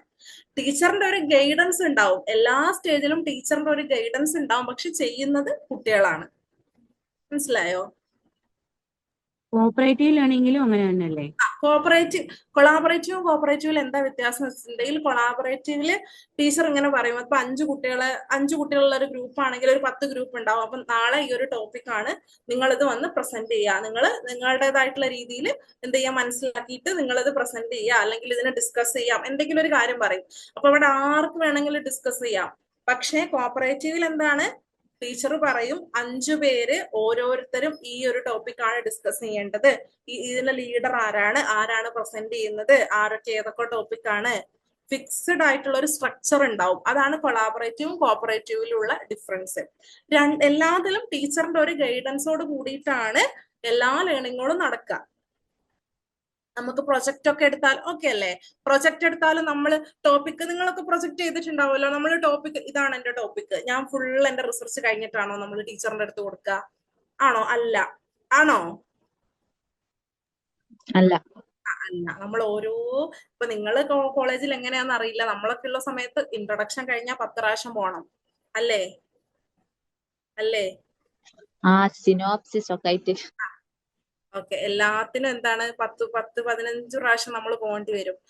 എന്താണ് മെത്തഡോളജിയിൽ ഒരു 20, ഇൻട്രൊഡക്ഷൻ ഒരു 10 ആണെങ്കിൽ മെത്തഡോളജിയിൽ ഒരു 20 പ്രാവശ്യം പോകേണ്ടി വരും.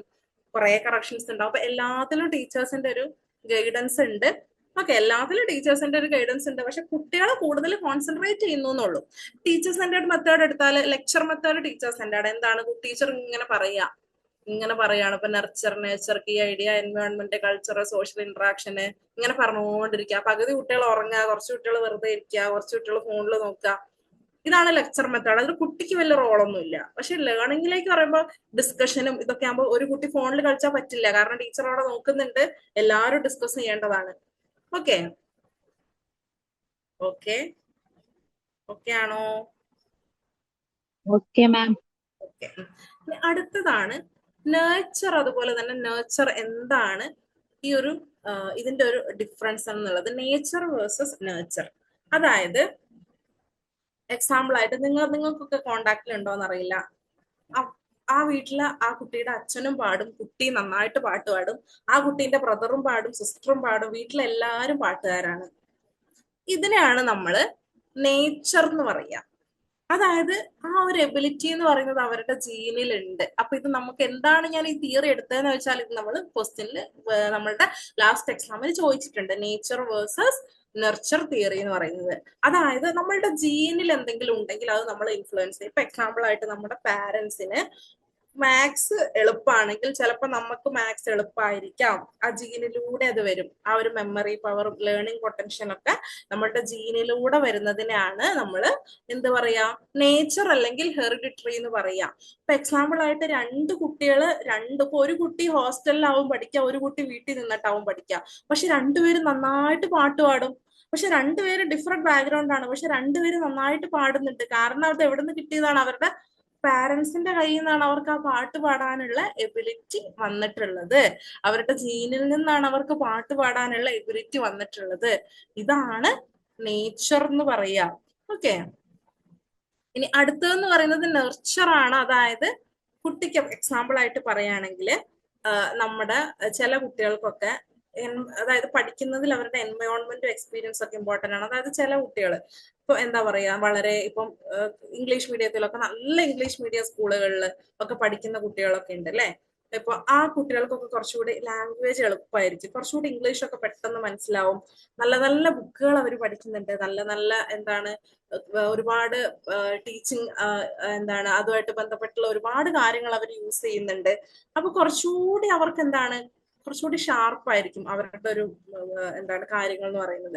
കാരണം അവരുടെ എൻവയോൺമെന്റ് അങ്ങനെയാണ്, കുറച്ചുകൂടി റിച്ച് ആയിട്ടുള്ള ഒരു ബാക്ക്ഗ്രൗണ്ടിലൂടെ അവര് പോകുന്നുണ്ട്. ഓക്കെ, അപ്പൊ എന്താണ് അവരുടെ എന്താണ് പാരന്റ്സ് എഡ്യൂക്കേറ്റഡ് ആയിരിക്കും, അതുകൊണ്ട് തന്നെ കാര്യങ്ങളെ പറഞ്ഞ് മനസ്സിലാക്കി കൊടുക്കാനും പാരന്റ്സിന് പറ്റുന്നുണ്ട്. കുറച്ചുകൂടി എന്താണ് നല്ല എൻവയോൺമെന്റിലൂടെ പോകുന്നതുകൊണ്ട് തന്നെ സാധാരണ ഒരു കുട്ടിയിൽ നിന്നും ആ കുട്ടി കുറച്ചുകൂടി എന്താണ് അടിപൊളിയായിട്ട് കാര്യങ്ങൾ മനസ്സിലാക്കുന്നുണ്ട്. അപ്പൊ ഈ ഒരു തിയറിയാണ് എന്താണ് നേച്ചർ എന്ന് പറയുന്നത്, അതായത് നമ്മുടെ എൻവയോൺമെന്റ്. അപ്പൊ ഒരു കുട്ടിയുടെ എഡ്യൂക്കേഷൻ, ആ കുട്ടിയുടെ ഒരു വളർച്ചയിൽ ഈ ഒരു നേച്ചറും ഇമ്പോർട്ടന്റ് ആണ്. നേച്ചർ എന്ന് പറയുന്നത് ആ കുട്ടിയുടെ ഒരു എൻവയോൺമെന്റ്, നല്ല രീതിയിലുള്ള എൻവയോൺമെന്റ് ആണെങ്കിൽ ആ കുട്ടി കാര്യങ്ങളെ പെട്ടെന്ന് മനസ്സിലാക്കും. അതുപോലെ തന്നെ പാരമ്പര്യമായിട്ട് ആ കുട്ടിക്ക് കഴിവുണ്ടെങ്കിൽ അത് ആ കുട്ടിയിലേക്ക് വരും. ഈ ഒരു നേച്ചർ തിയറി എന്താണ്, ഫ്രാൻസിസ് ഗൾട്ടോൺ ആണ് ഈ ഒരു തിയറി ഇൻട്രൊഡ്യൂസ് ചെയ്തിട്ടുള്ളത്. ഈ ഒരു തിയറിയുടെ പൈനിയർ എന്ന് പറയുന്നത്. അതായത് നമുക്ക് ബയോളജിക്കൽ ഇൻഹെറിറ്റൻസ്, ഇപ്പൊ ചിലവരൊക്കെ കാണാം നന്നായിട്ട് പഠിക്കും. അപ്പൊ നന്നായിട്ട് പഠിക്കുമ്പോൾ നമ്മൾ പറയൂലേ, അവളെങ്ങനെ പഠിക്കാതിരിക്കുക, അവളുടെ എന്താണ് വീട്ടിൽ അച്ഛൻ അങ്ങനെയാണ്, അമ്മ അങ്ങനെയാണ്, അച്ഛൻ അന്ന് അവിടെ ഓഫീസിലാണ് അല്ലെ, നമ്മൾ പറയാറുണ്ട്. അപ്പൊ ആ ജീനിന്ന് വരും. നന്നായിട്ട് പാടുന്നതാണെങ്കിൽ നമ്മൾ പറയൂലേ, അവളെങ്ങനെ പാടാതിരിക്കുക, അല്ലെങ്കിൽ എന്താണ് അച്ഛൻ നല്ല അറിയപ്പെടുന്ന പാട്ടുകാരനായിരിക്കും. ഇപ്പൊ എക്സാമ്പിൾ ആയിട്ട് യേശുദാസ് അല്ലെ, വിജയ് യേശുദാസ് ഉണ്ട്, അതുപോലെ നമ്മുടെ ശ്വേത അല്ലെ, പാട്ടുകാരി ശ്വേത, അതുപോലെ ഒരുപാട് ആൾക്കാരുണ്ട്. അതൊക്കെ എന്താണ് ആ ഒരു ജീനിന്ന് ഇങ്ങനെ കിട്ടുന്നതാണ്. അതുപോലെ തന്നെയാണ് നേച്ചർ. അതായത് നന്നായിട്ട് പഠിക്കുന്ന കുട്ടിയാണെങ്കിൽ നമ്മൾ പറയും അവരുടെ എൻവയോൺമെന്റ് അങ്ങനെയാണ്, കുറച്ചുകൂടെ റിച്ച് ആയിട്ടുള്ള ആ സ്കൂളിലാണ് പഠിച്ചത്, അതുകൊണ്ടാണ് ഇത്ര മാർക്ക് കിട്ടിയിട്ടുള്ളത് അല്ലെ. ഈ ഒരു തിയറി വൈഗോട്സ്കിയുടെ ഒരു തിയറിയാണ്. അതായത് നമ്മുടെ എന്താണ് എൻവയോൺമെന്റുമായിട്ട് നമ്മൾക്ക് എന്താണ് നല്ല രീതിയിലുള്ള കണക്ഷൻ ഉണ്ട്. ആ ഒരു കുട്ടിയുടെ എന്താണ് എൻവയോൺമെന്റ് എന്ന് പറയുന്നത് ആ ഒരു കുട്ടിയുടെ വളർച്ചയിൽ വളരെയധികം ഇമ്പോർട്ടന്റ് ആയിട്ടുള്ള ഘടകമാണ്. ഓക്കെ. ഇപ്പൊ എക്സാമ്പിൾ ആയിട്ട് ലാംഗ്വേജ് ഒക്കെ, നല്ല സ്കൂളിൽ പഠിച്ചാൽ നല്ല ലാംഗ്വേജ് ഒക്കെ ഉണ്ടാവും അല്ലേ. അത് ചിലപ്പം നോർമൽ ഒരു സ്കൂൾ ആണെങ്കിൽ ചിലപ്പോൾ അത്ര ലാംഗ്വേജും പ്രോബ്ലം സോൾവിങ് സ്കില്ലൊന്നും ആ കുട്ടിക്ക് ഉണ്ടായിന്ന് വരില്ല. ഓക്കെ, തിയറി മനസ്സിലായോ? ഇത് നമുക്ക് അസേർഷൻ ആൻഡ് റീസണിങ് ആയിട്ട് എക്സാമിന് ചോദിച്ചിട്ടുണ്ട്. അപ്പൊ എക്സാമിന് ഈ തരത്തില് നിങ്ങളുടെ നേച്ചർ, അതായത് നേച്ചർ നെർച്ചർ അത് അങ്ങനെ ചോദിക്കില്ല. ഇതുപോലെ എബിലിറ്റി ഇങ്ങനെ ഇതുപോലെ ജീനൊക്കെ ആയിട്ട് വന്നിട്ടുണ്ടെങ്കിൽ ആ കുട്ടി അത് പാസ് ചെയ്യോ, ജനറേഷൻ പാസ് ചെയ്യോ എന്ന് ചോദിച്ചാൽ എസ് ആണ്. അസേർഷൻ ആൻഡ് റീസണിങ് ഒക്കെ ചോദിച്ചാൽ എസ് ആണ് എഴുതേണ്ടത്. ഓക്കെ, അടുത്തതെന്ന് പറഞ്ഞിട്ടുണ്ടെങ്കിൽ ടീച്ചിങ് എയ്ഡ്സ് ആണ്. നമ്മൾ എപ്പോഴും എന്താണ് എല്ലാ എക്സാമിനും കാണുന്ന ടീച്ചിങ് ആപ്റ്റിറ്റ്യൂഡിൽ വരുന്ന ഒരു ക്വസ്റ്റ്യൻ തന്നെയാണ് ടൂൾസ്. അതായത് ടീച്ചിങ് എയ്ഡ്സ് എന്ന് പറയുന്നത് എന്താണ്, നമ്മുടെ ടീച്ചിങ്ങിന് ഉപയോഗിക്കുന്ന ടൂള് അല്ലെങ്കിൽ മെറ്റീരിയലുകൾ. വെറുതെ ഇങ്ങനെ ഞാനിങ്ങനെ ക്ലാസ്സിൽ വന്നിട്ട് വെറുതെ ഇങ്ങനെ ലെക്ചർ എടുത്തിട്ട് തിരിച്ചു പോവാം, പക്ഷെ അതേ സ്ഥാനത്ത് ഞാൻ PPT ഒക്കെ കൊണ്ടുവന്ന് കുറച്ചുകൂടി ഡീറ്റെയിൽ ആയിട്ട് അല്ലെങ്കിൽ വിഷ്വൽ ഓഡിയോ വീഡിയോ ഒക്കെ കാണിച്ചിട്ട് പറഞ്ഞു തരുമ്പോൾ നിങ്ങൾക്ക് കുറച്ചുകൂടി കാര്യങ്ങൾ ഇൻട്രസ്റ്റിംഗ് ആവും. ഇൻട്രസ്റ്റിംഗ് ആവൂലേ? ആവോ?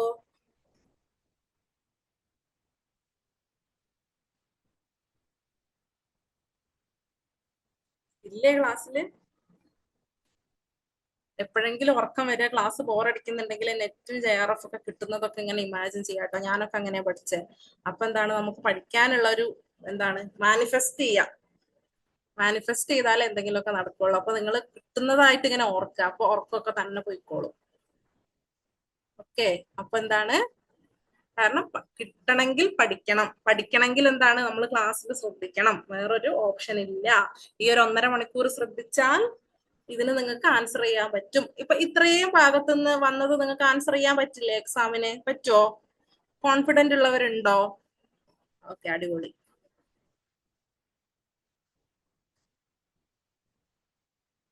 ഓക്കെ, അപ്പൊ എന്താണ് എയ്ഡ്സ് എന്ന് പറയുന്നത്, നമ്മൾ ഈ തരത്തില് മെറ്റീരിയലുകൾ നമ്മൾ ഈസി ആയിട്ട് കാര്യങ്ങൾ മനസ്സിലാക്കുന്നതിന് ഉപയോഗിക്കുന്ന ടൂളുകളാണ്. ഓക്കെ, അപ്പൊ വിഷ്വൽ എയ്ഡ്സ് ഉണ്ട് അല്ലെ, നമ്മൾ കണ്ട് മനസ്സിലാക്കുന്ന വിഷ്വൽ എയ്ഡ്സ് ഉണ്ട്, ഓഡിയോ കേട്ട് മനസ്സിലാക്കുന്നതുണ്ട്, അതുപോലെ ഓഡിയോ വിഷ്വൽ കണ്ട് കേട്ട് മനസ്സിലാക്കുന്നതുണ്ട്, ആക്ടിവിറ്റി നമ്മൾ എക്സ്പെരിമെന്റ് ഫീൽഡ് ട്രിപ്പുകളൊക്കെ, അതുപോലെ ICT ഡിജിറ്റൽ എയ്ഡ്സുകൾ ഉണ്ട്. അങ്ങനെ പലതരത്തിൽ നമ്മൾക്ക് ഈ ഒരു എന്താണ് ടീച്ചിങ് എയ്ഡ്സിന് നമുക്ക് ഡിഫറൻഷിയേറ്റ് ചെയ്യാൻ പറ്റും. അപ്പൊ ഓരോന്നും ഏതാണെന്ന് വ്യക്തമായിട്ടുള്ള ധാരണ നിങ്ങൾക്ക് ഉണ്ടാവണം. ചോദിച്ചിട്ടുണ്ട് കേട്ടോ, പ്രീവിയസ് ഇയറിൽ ചോദിച്ചിട്ടുണ്ട്. ഇപ്പം വിഷ്വൽ എയ്ഡ്സ് ആണെങ്കിൽ ചാർട്ട് അല്ലെ, കണ്ടുകൊണ്ട് മനസ്സിലാക്കുന്ന ഫ്ലോ ചാർട്ട്, ഓർഗനൈസേഷൻ ചാർട്ട്, അതുപോലെ മാപ്പ്, ഗ്ലോബ്. ഇപ്പൊ ജോഗ്രഫിയിലൊക്കെ കണ്ട് ഗ്ലോബ് ഇല്ലാണ്ട് പഠിക്കാൻ പറ്റില്ല അല്ലെ. സ്കൂളിലൊക്കെ പഠിച്ചിട്ടുണ്ട് ഗ്ലോബൊക്കെ ഇങ്ങനെ തിരിച്ചിട്ട് ഓരോ കൺട്രി ഇവിടെയാണ്, ഇന്ത്യ എവിടെയാണ്, അമേരിക്ക എവിടെയാണെന്നൊക്കെ നമ്മൾ നോക്കിയിട്ടുണ്ട്. അതൊക്കെ എന്താണ്, നമ്മൾ വിഷ്വൽ എയ്ഡ് കണ്ണുകൊണ്ട് മനസ്സിലാക്കിയിട്ടുള്ള എന്താണ് എയ്ഡ്സ് ആണ്. അതുപോലെ എന്താണ് ഡയഗ്രംസ്, നമ്മൾ ഹ്യൂമൻ ബോഡി ഒക്കെ ഡയഗ്രാം ഒക്കെ വരച്ച്, അതുപോലെ pictures, flash card, models, specimen, അതുപോലെ black board, white board. Okay, ഇപ്പൊ എക്സാമ്പിൾ ആയിട്ട് വാട്ടർ സൈക്കിൾ ഒക്കെ നമ്മൾ ഡയഗ്രാം ഒക്കെ ഉപയോഗിച്ച് പഠിക്കുകയാണെങ്കിൽ എന്താ കുറച്ചുകൂടി കണ്ടുകൊണ്ട് നമുക്ക് ആ കാര്യത്തെ മനസ്സിലാക്കാൻ പറ്റൂ അല്ലെ.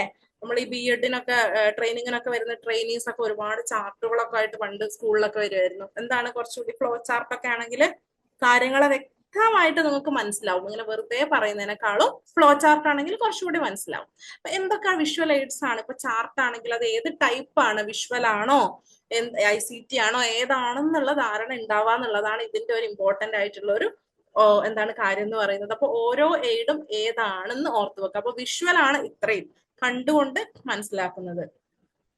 പിന്നെയാണ് ഓഡിയോ, കേട്ടുകൊണ്ട്, റേഡിയോ, എഡ്യൂക്കേഷണൽ പ്രോഗ്രാമുകളൊക്കെ നടക്കാറുണ്ട് അല്ലെ. അതുപോലെ ടേപ്പ് റെക്കോർഡർ, ഓഡിയോ പ്ലെയർ, പോഡ്കാസ്റ്റുകൾ ഉണ്ട് ഒരുപാട്, ലാംഗ്വേജ് ലാബ് ഉണ്ട്.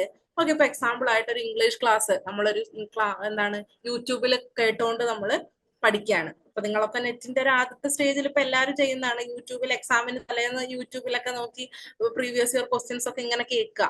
അപ്പൊ അതൊക്കെ എന്താണ് ഓഡിയോ എയ്ഡ്സ് ആണ്, അതായത് കേട്ടുകൊണ്ട്. അപ്പൊ ഏതൊക്കെയാണ് കേട്ടുകൊണ്ട് പഠിക്കുന്നതെന്ന് ഓർത്ത് വെക്കുക. ഓഡിയോ വിഷ്വൽ എയ്ഡ്സ് കണ്ടുകൊണ്ടും കേട്ടുകൊണ്ടും പഠിക്കാം. ഫോർ എക്സാമ്പിൾ ആയിട്ട് ടെലിവിഷന്, അതുപോലെ വീഡിയോ, ഫിലിംസ്, പ്രൊജക്ടേഴ്സ്, അതുപോലെ തന്നെ എന്താണ് സ്മാർട്ട് ബോർഡ്സുകള് ഒക്കെ, ഇതൊക്കെയാണ് കണ്ടുകൊണ്ടും കേട്ടുകൊണ്ടും നമുക്ക് പഠിക്കാൻ പറ്റുക ഓഡിയോ വിഷ്വൽ എയ്ഡ്സ്.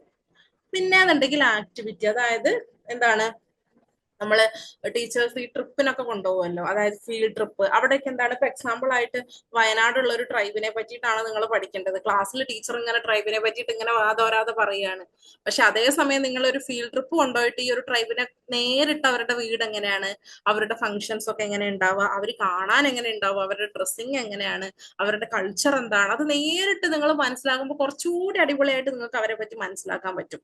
പക്ഷെ അതുപോലെ അല്ല ക്ലാസ്സിൽ ഇങ്ങനെ വെറുതെ പറയുന്ന സമയത്ത് അല്ലേ.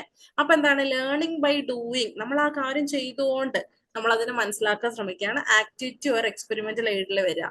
അതായത് ഫീൽഡ് ട്രിപ്പും എക്സ്പെരിമെന്റ്, ഇപ്പൊ സയൻസ് ഒക്കെ ആണെന്നുണ്ടെങ്കിൽ സയൻസ് ലാബിലുള്ള എക്സ്പെരിമെന്റുകൾ ഉണ്ട്, അതുപോലെ തന്നെ എന്താണ് റോൾ പ്ലേ ഉണ്ട്, അതുപോലെ തന്നെ പ്രൊജക്ട് ഉണ്ട്. അപ്പൊ ഇതിലൂടെയൊക്കെ കാര്യങ്ങൾ മനസ്സിലാക്കാൻ വേണ്ടി ശ്രമിക്കുന്നതിനെയാണ് ഈ ഒരു ലെവൽ എന്ന് പറയാ. ICT അല്ലെങ്കിൽ ഡിജിറ്റൽ ടൂൾസ് എയ്ഡ് ഉണ്ട്. അപ്പൊ മോഡേൺ ടെക്നോളജികൾ, ഇപ്പൊ ഇന്റർനെറ്റ്, ഓൺലൈൻ റിസോഴ്സസ്, ഒരുപാട് എന്നെക്കാളും നിങ്ങൾക്ക് അറിയായിരിക്കും. എഡ്യൂക്കേഷണൽ ആപ്പും സോഫ്റ്റ്വെയർ, കമ്പ്യൂട്ടർ, ലാപ്ടോപ്പ്, PPT ഒക്കെ വെച്ചിട്ടുള്ളതാണ് ICT ഡിജിറ്റൽ എയ്ഡ്സ് വെച്ചിട്ടുള്ള എന്താണ് ഇമ്പോർട്ടന്റ് ആയിട്ടുള്ള എയ്ഡുകൾ. പ്രിന്റഡ് എയ്ഡ്സ് ഉണ്ട്, text book, work book, news പേപ്പറുകൾ, മാഗസിന്, ഹാൻഡ് ഔട്ട്, ഓക്കെ, ഇതൊക്കെയാണ് പ്രിന്റഡ് എയ്ഡ്സ് എന്ന് പറയാം. ക്ലിയർ ആണോ? അപ്പൊ ഇതിൽ നിങ്ങൾ ഇമ്പോർട്ടന്റ് ആയിട്ട് മനസ്സിലാക്കേണ്ടത് ടീച്ചിങ് എയ്ഡ്സ് ഇത്ര ടൈപ്പാണ്. എന്താണ് ഓരോന്നും ഇപ്പൊ എക്സാമ്പിൾ ആയിട്ട് ഇപ്പൊ എന്താണ് പോഡ്കാസ്റ്റ് ഓപ്ഷൻ തന്നാൽ പോഡ്കാസ്റ്റ് ഏത് ടൈപ്പാണ് എന്ന് നിങ്ങൾ ധാരണ ഉണ്ടാവണം. ഓരോന്നും ഏതാണ്, പോഡ്കാസ്റ്റ് ഓഡിയോ ആണ്, അപ്പൊ ഓരോന്നും ഏത് ടൈപ്പ് ആണെന്ന് ധാരണ ഉണ്ടാവുക എന്നുള്ളതാണ് ഇതിൽ ഇമ്പോർട്ടന്റ് ആയിട്ട് നിങ്ങൾ ശ്രദ്ധിക്കേണ്ട കാര്യങ്ങൾ. ഓക്കെ ആണോ? ആ ഒരു ധാരണ എല്ലാവർക്കും വന്നോ? ഓരോന്ന് കണ്ടാലും ഏതാന്ന് മനസ്സിലാവുമോ?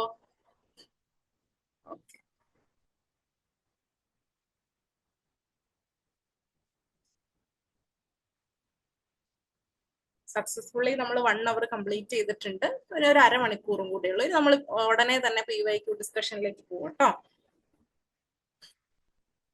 അടുത്തതാണ്, ഇത് റീസെന്റ് കണ്ടുവരുന്ന ഒരു ക്വസ്റ്റ്യൻ ആണ്, Wallas theory of creative thinking. Recent കണ്ടതുകൊണ്ട് ഞാൻ ഇതിൽ ആഡ് ചെയ്തതാണ്. 1926 ഈ ഒരു തിയറി ഇൻട്രൊഡ്യൂസ് ചെയ്തിട്ടുള്ളത്. ഇതിൽ പറയുന്നതെന്ന് പറഞ്ഞിട്ടുണ്ടെങ്കിൽ ക്രിയേറ്റീവ് ആവുന്നത്, ഒരാൾ ക്രിയേറ്റീവ് ആവുന്നത് പെട്ടെന്ന് അയാൾക്ക് ശരി ഉറക്കത്തിൽ എണീറ്റിട്ട് തോന്നുകയാണ് നാളെ മുതൽ ഞാൻ ക്രിയേറ്റീവ് ആവാം.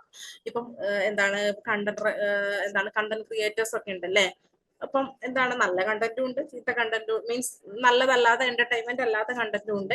അപ്പൊ കണ്ടന്റ് ക്രിയേറ്റേഴ്സ് ഒക്കെ എന്താണ്, അതും ഒരു ടൈപ്പ് ഓഫ് ക്രിയേറ്റീവ് തിങ്കിങ് ആണ്. പക്ഷെ എന്ത് തരത്തിലായാലും നമ്മൾ എന്താണ് ക്രിയേറ്റീവ് തിങ്കിങ് എന്ന് പറയുന്നത് പെട്ടെന്ന് ഒരു ദിവസം ഉറക്കത്തിൽ നമുക്ക് എണീറ്റ് തോന്നുന്ന കാര്യമല്ല.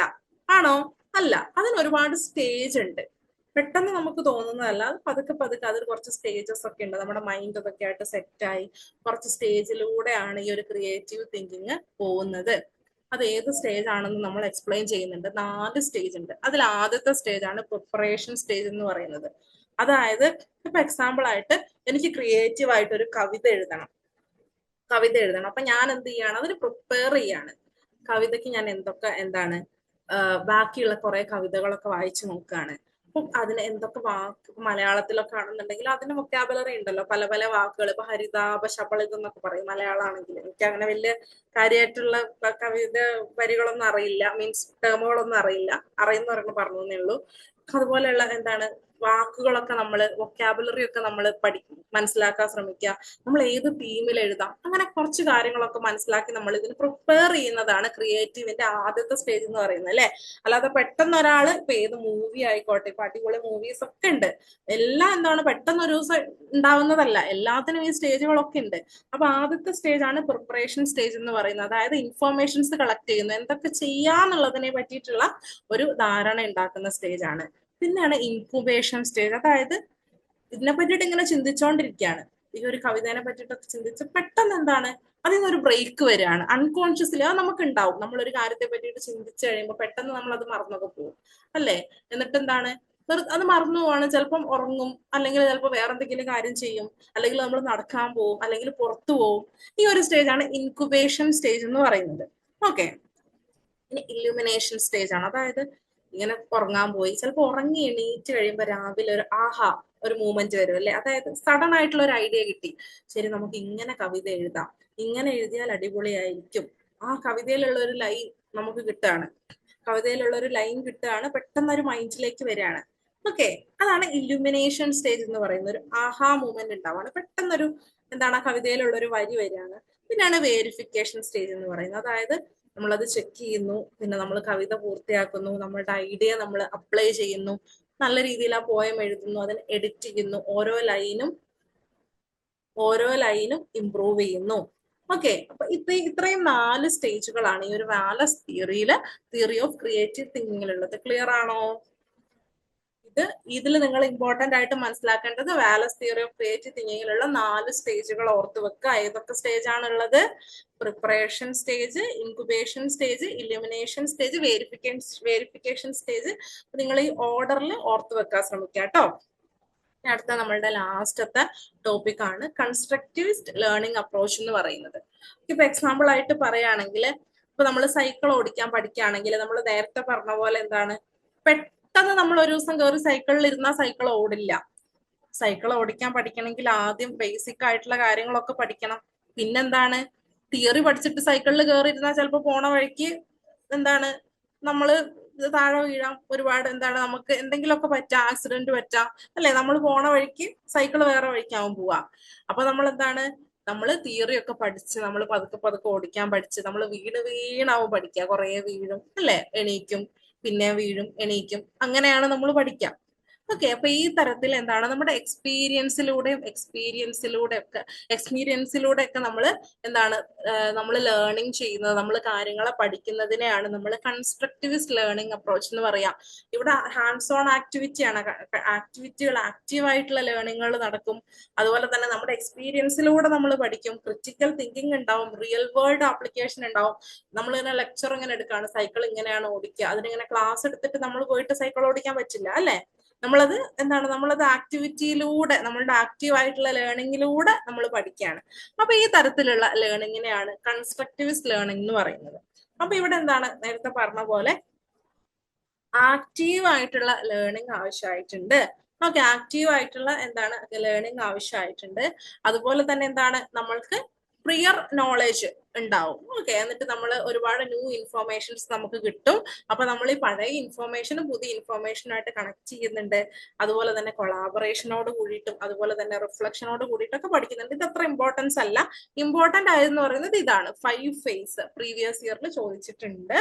5E മോഡൽ, കൺസ്ട്രക്റ്റിവിസ്റ്റ് ലേണിംഗിലുള്ള 5 മോഡൽ ഏതൊക്കെയാണ്? അപ്പൊ 5E, 5ഉം E ആണ്. അതുകൊണ്ട് തന്നെ എളുപ്പമായിട്ട് ഓർത്ത് വെക്കാം. Engage, explore, explain, elaborate, evaluate. Okay, ആദ്യത്തെ സ്റ്റേജ് എന്ന് പറയുന്നത് എൻഗേജ് എന്ന സ്റ്റേജ് ആണ്. അതായത് എന്താണ് നമ്മൾ ചെയ്യാൻ പോകുന്നത്, നമ്മളുടെ പ്രിയർ നോളജ് ഉണ്ടാവുമല്ലോ, എന്തെങ്കിലും ഒരു പ്രോബ്ലം നമ്മളത് എന്താ ചെയ്യാൻ പോകുന്നതിനെ പറ്റിയിട്ടുള്ള ഒരു ഐഡിയ ഉണ്ടാവുക എന്നുള്ളതാണ് ആദ്യത്തെ സ്റ്റേജ് എന്ന് പറയുന്നത്. Okay, predict the experiment outcome, അതായത് നമ്മളിപ്പോ എക്സ്പെരിമെന്റ് ചെയ്യുമ്പോൾ എന്താണ് വരാൻ പോകുന്നത്, നമ്മൾ എന്താണ് ചെയ്യാൻ പോകുന്നത്, അതിലേക്ക് നമ്മൾ എൻഗേജ് ആവാൻ ശ്രമിക്കുകയാണ് ആദ്യത്തെ സ്റ്റേജിൽ വരുമ്പോൾ. രണ്ടാമത്തെ സ്റ്റേജ് എന്ന് പറയുന്നത് നമ്മൾ എന്താണ് ചെയ്യാൻ പോകുന്നതിന് നമ്മൾ എക്സ്പ്ലോർ ചെയ്യാണ്, അതായത് ആ ഒരു കാര്യത്തെ നമ്മൾ ഇൻവെസ്റ്റിഗേറ്റ് ചെയ്യാണ്, നമ്മൾ ചെയ്യാൻ പോകുന്ന കാര്യങ്ങളെ നമ്മൾ ഇൻവെസ്റ്റിഗേറ്റ് ചെയ്യാണ്, ചെയ്യാൻ പോകുന്ന കാര്യങ്ങളെ നമ്മൾ എക്സ്പ്ലോർ ചെയ്യാണ്. അത് എന്തിലൂടെയാണ്? ഹാൻഡ്സ് ഓൺ ആക്ടിവിറ്റിയിലൂടെ, ഗ്രൂപ്പ് എക്സ്പ്ലോറേഷനിലൂടെ ഒക്കെ നമ്മൾ ഫസ്റ്റത്തെ സ്റ്റേജിൽ നമ്മൾ എന്താ ചെയ്യേണ്ടതെന്ന് നമ്മൾ കണ്ടു. രണ്ടാമത്തേതിൽ നമ്മൾ അതിലേക്ക് പോവാണ്. ഓക്കെ, മൂന്നാമത്തതിൽ എന്താണ്, നമ്മൾ അതിനെ എക്സ്പ്ലെയിൻ ചെയ്യാണ്. നമുക്ക് കിട്ടിയിട്ടുള്ള, നമ്മളത് ചെയ്തതിനു ശേഷം നമുക്ക് ഫൈൻഡിങ്സ് ഒക്കെ കിട്ടി, നമ്മളുടെ റിസൾട്ടുകളൊക്കെ കിട്ടി, ആ റിസൾട്ടൊക്കെ നമ്മൾ എക്സ്പ്ലെയിൻ ചെയ്യാണ്. നാലാമത്തെ സ്റ്റേജാണ് എലാബറേറ്റ് എന്ന് പറയുന്നത്. അതായത് എന്താണ്, റിയൽ വേൾഡ് പ്രൊജക്റ്റും അതുപോലെ തന്നെ കറക്റ്റ് ആയിട്ട് റിയൽ വേൾഡ് സിറ്റുവേഷൻ ഒക്കെ ആയിട്ട് നമുക്ക് കിട്ടിയിട്ടുള്ള കാര്യങ്ങൾ നമ്മൾ കുറച്ചുകൂടി അപ്ലിക്കേഷൻ ലെവലിലേക്ക് നമ്മൾ അതിനെ ഡിസൈൻ ചെയ്യാൻ വേണ്ടി ശ്രമിക്കുകയാണ്. ലാസ്റ്റത്തെ സ്റ്റേജാണ് ഇവാലുവേറ്റ്. നമ്മൾ ഇത്രയും കാര്യങ്ങൾ ചെയ്തിട്ട് നമ്മൾ ക്വിസോ അല്ലെങ്കിൽ റിവ്യൂ അല്ലെങ്കിൽ സെൽഫ് റിഫ്ലക്ഷനിലൂടെ ഒക്കെ നമ്മൾ അതിനെ ഇവാലുവേറ്റ് ചെയ്യാണ്. അപ്പൊ ഇതിൽ 5E ഉണ്ട്, ഇമ്പോർട്ടന്റ് ആണ്. Engage, explore, explain, elaborate, evaluate. ഈ 5 ഫേസുകൾ വളരെയധികം ഇമ്പോർട്ടന്റ് ആണ്, അത് നിങ്ങൾ ഓർത്ത് വെക്കുക. അപ്പൊ ഇതാണ് കൺസ്ട്രക്റ്റിവിസ്റ്റ് ലേണിംഗ് എന്ന് പറയുന്നത്. ക്ലിയർ ആണോ? എടുത്തത് ക്ലിയർ ആണോ?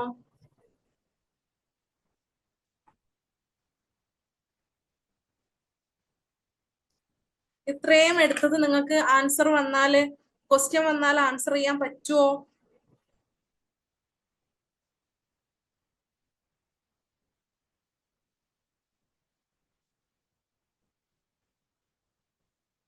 Okay, thank U. എല്ലാവർക്കും ആൻസർ ചെയ്യാൻ പറ്റുമെന്ന് കേട്ടതിൽ സന്തോഷമുണ്ട്. ബോറിംഗ് ആയിരുന്നോ ക്ലാസ്? എന്തെങ്കിലും മാറ്റേണ്ടതായിട്ടുണ്ടോ? ഓക്കെ ആണോ?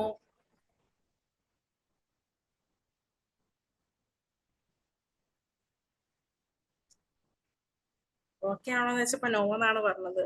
ഓക്കെ ആണ്. Okay, no. Oh, ah, okay. Thank you, thank you, thank you. നമുക്ക് PYQ ഡിസ്കഷനിലേക്ക് പോയാലോ? Thank you, thank you. വെറുതെ പറഞ്ഞ കേട്ടോ. ഓക്കെ, നമുക്ക് ക്വസ്റ്റ്യനിലേക്ക് പോവാം. എല്ലാരും അടിപൊളിയായിട്ട് എന്തോ പറഞ്ഞല്ലോ. ആരെങ്കിലും എന്തെങ്കിലും പറഞ്ഞോ? ഒരു സൗണ്ട് കേട്ട പോലെ തോന്നി. ഓക്കെ, നമുക്ക് PYQ മീൻസ് ക്വസ്റ്റ്യനിലേക്ക് പോവാം. എല്ലാരും ആൻസർ ചെയ്യില്ലേ? ചെയ്യോ? യെസ്. ഓക്കെ, അപ്പൊ നമ്മള് ഇതുവരെ ഡിസ്കസ് ചെയ്തതൊക്കെ തന്നെയാണ് നമ്മള് അതിൽ നിന്നൊക്കെ തന്നെയാണ് നമ്മള് എന്താണ് ക്വസ്റ്റ്യൻ ഇട്ടിട്ടുള്ളത്. പ്രീവിയസ് ഇയറിൽ വന്നിട്ടുള്ളതാണ്. അപ്പൊ നമുക്ക് നോക്കാം. Okay,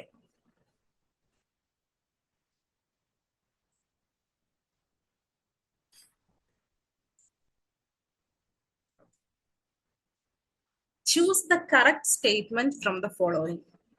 The capacity to think about our own thinking is metacognition. B, metacognition is instrumental in controlling our own cognitive and motivational process. C, teaching people how to learn stems from the idea of fostering a sense of agency and responsibility within learners.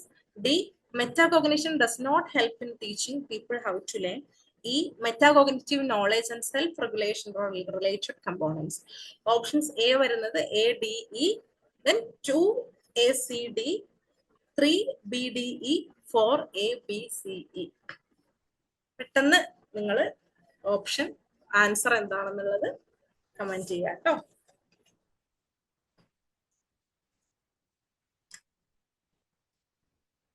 Metacognition എന്താണെന്ന് നമ്മൾ പഠിച്ചിട്ടുണ്ട്.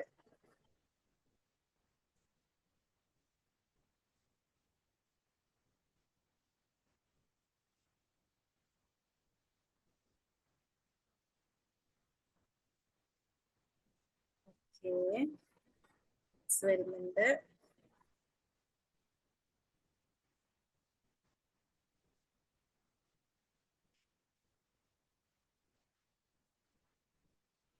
Okay, അപ്പൊ നമുക്ക് comments വന്നു. അപ്പൊ എല്ലാരും നല്ല കുട്ടികളാട്ടോ. എല്ലാരും നല്ല അടിപൊളി കുട്ടികളാണ്. നിങ്ങൾ അടിപൊളിയായിട്ട് ആൻസർ ചെയ്തിട്ടുണ്ട്. അപ്പൊ നിങ്ങൾ പറഞ്ഞ പോലെ തന്നെ നമുക്ക് ആൻസർ നോക്കാം. ആൻസർ ഓപ്ഷൻ 4 ആണ്. ഓക്കെ, കാരണം എന്താണ് ഇതെന്ന് പറയുന്നത്? എന്താണ് മെറ്റാകോഗ്നിഷൻ? എന്താണ്? Thinking about one's own thinking. അപ്പൊ എയിൽ പറയുന്നത് എന്താണ്? നമ്മളുടെ ഓപ്ഷൻ വന്നിട്ടുള്ളത് A, B, C, E. A, B, C, E ആണ് അല്ലെ? അപ്പൊ A, B, C യിലാണ് എന്താണ് എയിൽ പറയുന്നത്? മെറ്റാകോഗ്നിഷൻ എന്ന് പറയുന്നത് നമ്മളെ തന്നെ പറ്റി തന്നെയുള്ള അണ്ടർസ്റ്റാൻഡിങ് ആണ്. ബിയിൽ എന്താണ്? ഇത് മോണിറ്ററും പ്ലാനും ഇവാലുവേറ്റ് ചെയ്യാനൊക്കെ എന്താണ് ഹെൽപ്പ് ചെയ്യുന്നുണ്ട് അല്ലെ? സിയിൽ എന്താ പറയുന്നത്? നമ്മള് കുറച്ചുകൂടി എന്താണ് എങ്ങനെയാണ് ലേൺ ചെയ്യേണ്ടത്, അതുപോലെ തന്നെ സെൽഫ് റെസ്പോൺസിബിലിറ്റിനെ പ്രൊമോട്ട് ചെയ്യുന്നുണ്ട്. അതുപോലെ ഡി എന്ന് പറയുന്നത് ഫോൾസ് ആണ്. കാരണം ടീച്ചിങ് ഇതിനെ ലേൺ ചെയ്യാൻ ഹെൽപ്പ് ചെയ്യുന്നില്ല. അപ്പൊ ഡി റോങ് ആണ്. അതുപോലെ ഇയിൽ എന്താണ്?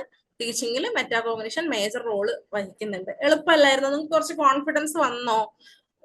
മീൻസ് ഈ ഒരു മെറ്റാകോഗ്നിഷൻ പഠിച്ചതിന് ശേഷം ആൻസർ ചെയ്തപ്പോ വന്നില്ലേ? എങ്ങനെ ആൻസർ ചെയ്യണ്ടെന്ന് മനസ്സിലായില്ലേ? അപ്പം ഓക്കെ, നിങ്ങൾ മേ ബി ഇത് അറിയില്ലായിരുന്നെങ്കിൽ, ഈ ഒരു ടേമേ അറിയില്ല എന്നുണ്ടെങ്കിൽ നിങ്ങൾ ചിലപ്പോൾ റോങ് ആയിട്ടുള്ള ആൻസർ എഴുതിയേനെ. നമ്മൾ ഈ ടേം അറിയുന്നതുകൊണ്ട് നിങ്ങൾക്ക് എളുപ്പത്തിൽ ഇത് ആൻസർ ചെയ്യാൻ പറ്റിയിട്ടുണ്ട്. ഓക്കെ ഓക്കെ, ഇനി നമുക്ക് അടുത്ത ക്വസ്റ്റ്യനിലേക്ക് പോവാട്ടോ. Choose the correct statement among the following. A, diagnosis of the learners is done in the interactive stage of teaching. B, feedback and testing of the learners are done in the post-active stage of teaching. C, Fixing up goals and content are done in the post-active stage of teaching. D. Selection of appropriate testing devices is done in the post-active stage of teaching. E. Decision about strategies of teaching is done in the post-active stage of teaching. Option 1 CDE, 2 ACD, 3 ABD, 4 ABE. Correct ആയിട്ട് ഓരോന്ന് വായിച്ചു നോക്കാം കേട്ടോ. അപ്പൊ diagnosis എന്ന് പറയുമ്പോൾ എന്താണ് ആ സ്റ്റേജ്, ഡയഗ്നോസിസ് എന്ന് പറയുമ്പോൾ ഇന്ററാക്റ്റീവിൽ വരുമോ, എന്താണ് ഡയഗ്നോസിസ്, എന്താണ് ഇന്ററാക്റ്റീവ്, എന്താണ് പോസ്റ്റ് ആക്റ്റീവ് ഒക്കെ ഓർക്കാം.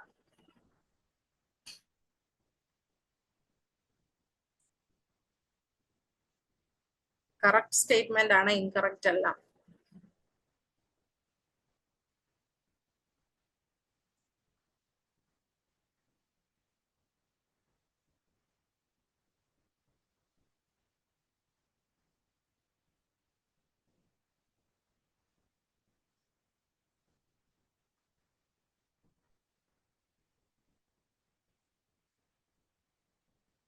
ക്ലാസ്സിൽ റെസ്പോൺസ് മീൻസ് സ്റ്റുഡൻസ് ഉണ്ടെങ്കിൽ എല്ലാവരും റെസ്പോണ്ട് ചെയ്യുന്നില്ലല്ലോ. എല്ലാവരും റെസ്പോണ്ട് ചെയ്യുക, എല്ലാവർക്കും JRF നെറ്റ് ഒക്കെ വേണ്ട, എല്ലാവരും റെസ്പോണ്ട് ചെയ്യാട്ടോ.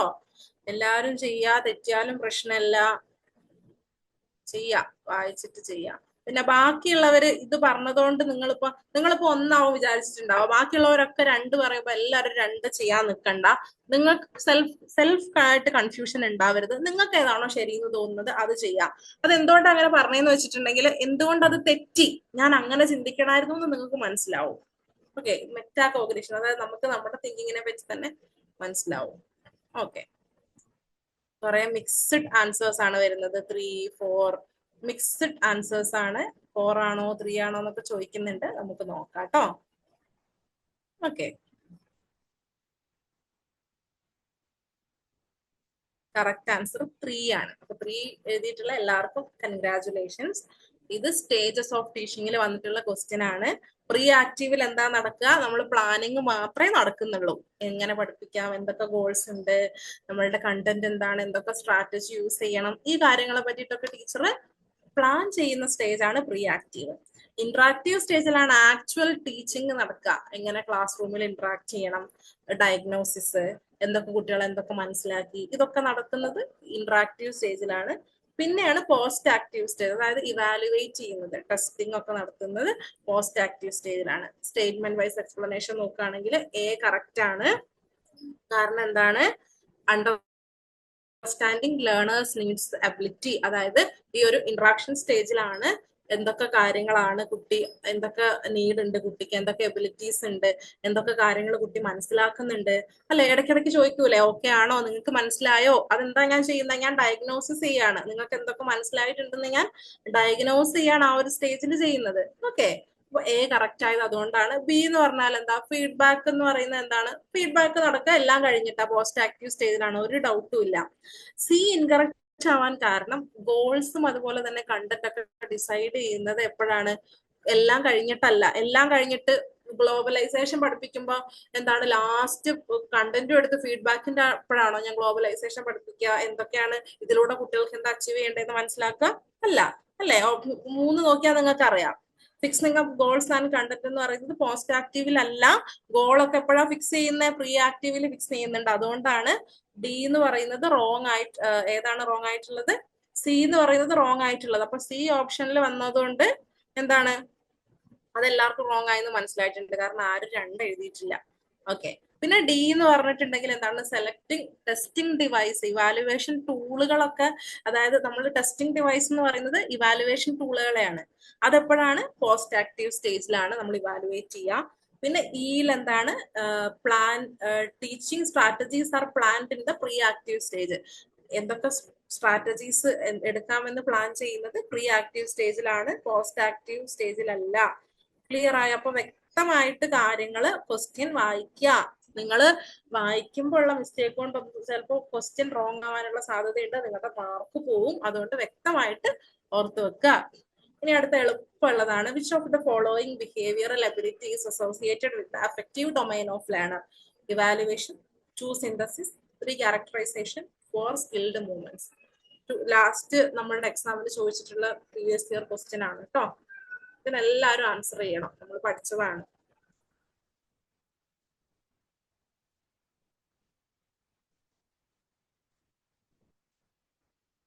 ഓക്കെ, വിച്ച് ഓഫ് ദ വരുന്നുണ്ട്, ആൻസേഴ്സ് വരുന്നുണ്ട്.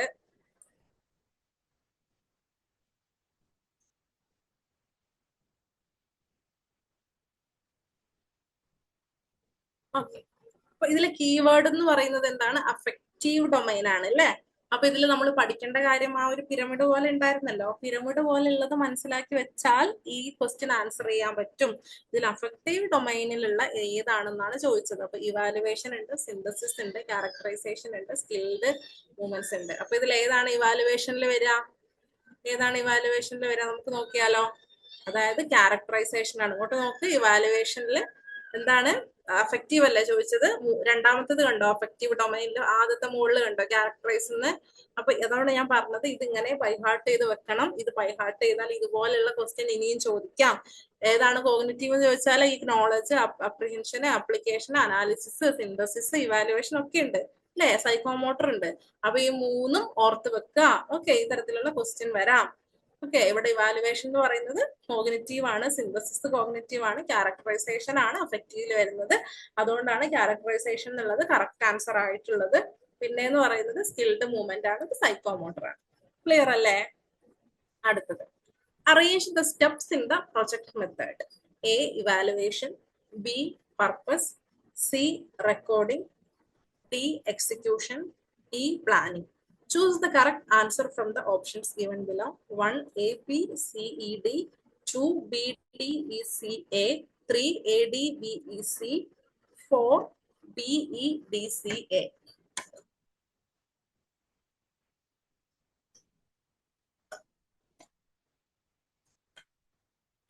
ഉടനെ ചാടി ആൻസർ ചെയ്യാണ്ട് നിങ്ങൾ വായിക്കുക. വായിച്ച് പ്രൊജക്ട് മെത്തേഡിൽ എന്തൊക്കെ ഉണ്ട്, എന്തൊക്കെ കാര്യങ്ങളാണ് ഉണ്ടാവുക.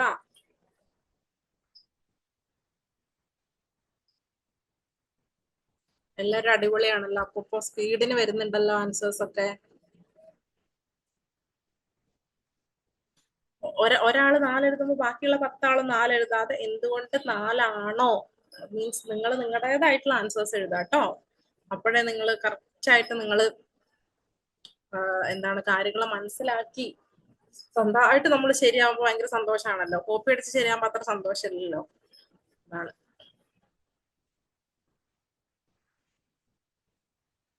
ഓക്കെ, നോക്കിയാലോ ആൻസർ എന്താണ്?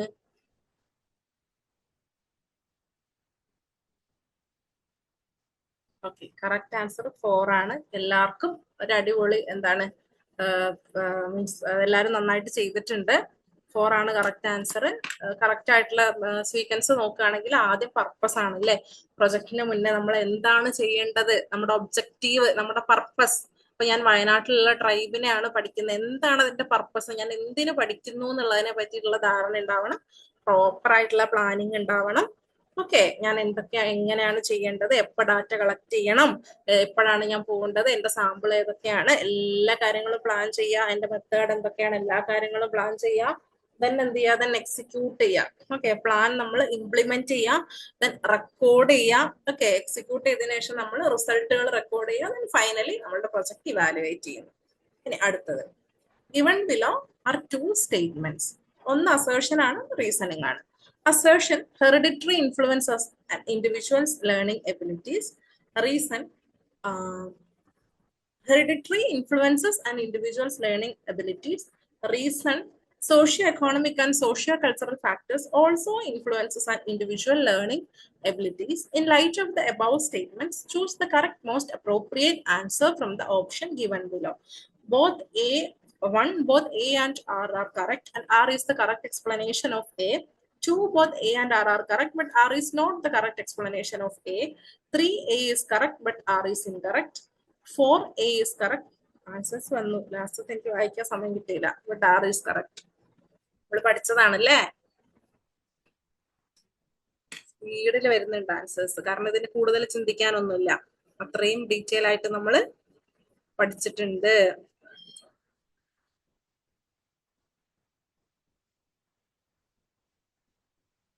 ഓക്കെ,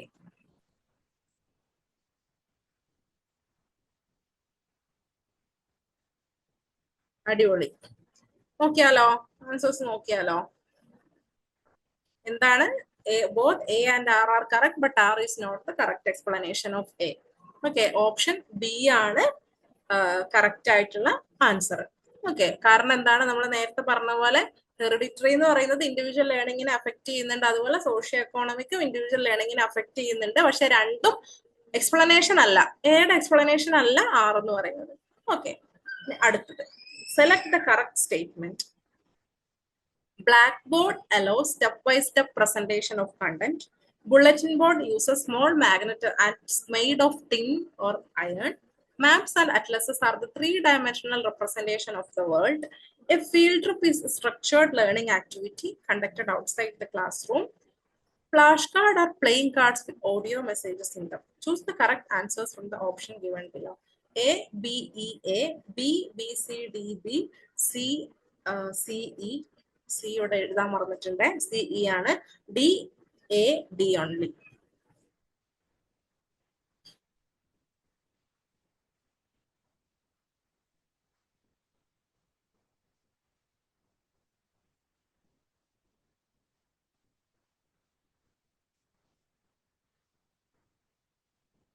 ഒന്നും വരുന്നില്ലല്ലോ, പഴയ സ്പീഡ് കാണുന്നില്ലല്ലോ, സമയമില്ല, 2 മിനിറ്റ് കൂടെ ഉള്ളൂ.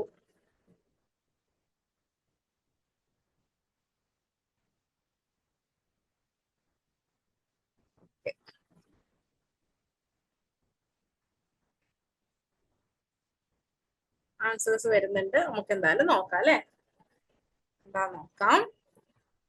ഓക്കെ, ഇത്ര സെക്കൻഡുകളേ ഉള്ളൂ നമുക്ക് ആൻസർ ചെയ്യാൻ, അതുകൊണ്ടാണ് കേട്ടോ. ഓക്കെ,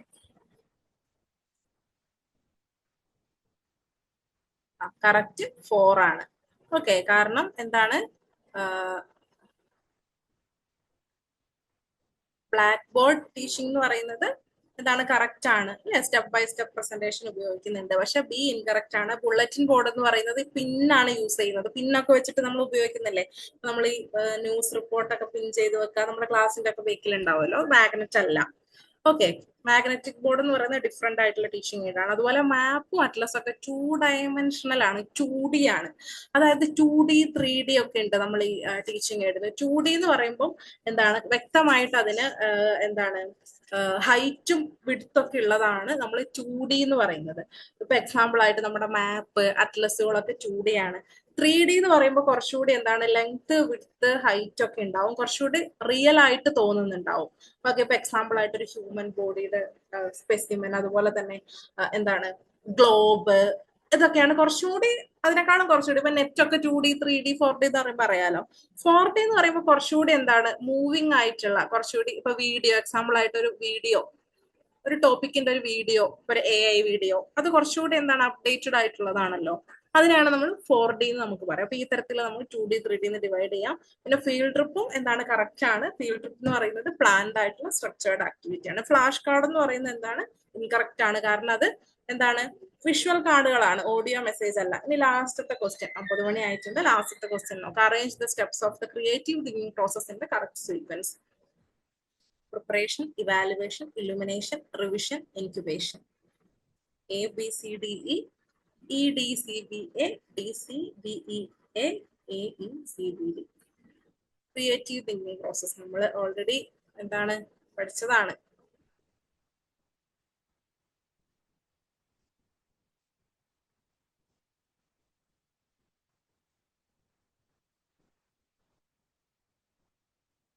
ആൻസേഴ്സ് വരുന്നുണ്ട്. ഓക്കെ, ഡി ആണ് കറക്റ്റ് ആയിട്ടുള്ള ആൻസർ. എല്ലാവരും ഡി ആണോ എഴുതിയത്? നോക്കട്ടെ ആൻസേഴ്സ്.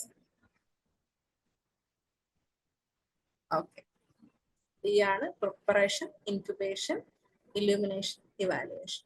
Okay, revision. റിവിഷൻ അതിലില്ല, അതിൽ എക്സ്ട്രാ ആഡ് ചെയ്തു എന്നേ ഉള്ളൂ കേട്ടോ. ഓക്കെ, ക്ലിയർ ആണോ എല്ലാവർക്കും ക്ലാസ് ഒക്കെ? ഓക്കെ ഓക്കെ, ഇതാണോ? ഓക്കെ ആണോ? Question mark, like last 6th question. And 6, this one. കാണുന്നുണ്ടോ? മാം അതിന് മുന്നത്തെ ക്വസ്റ്റ്യൻ, 6ാമത്തെ.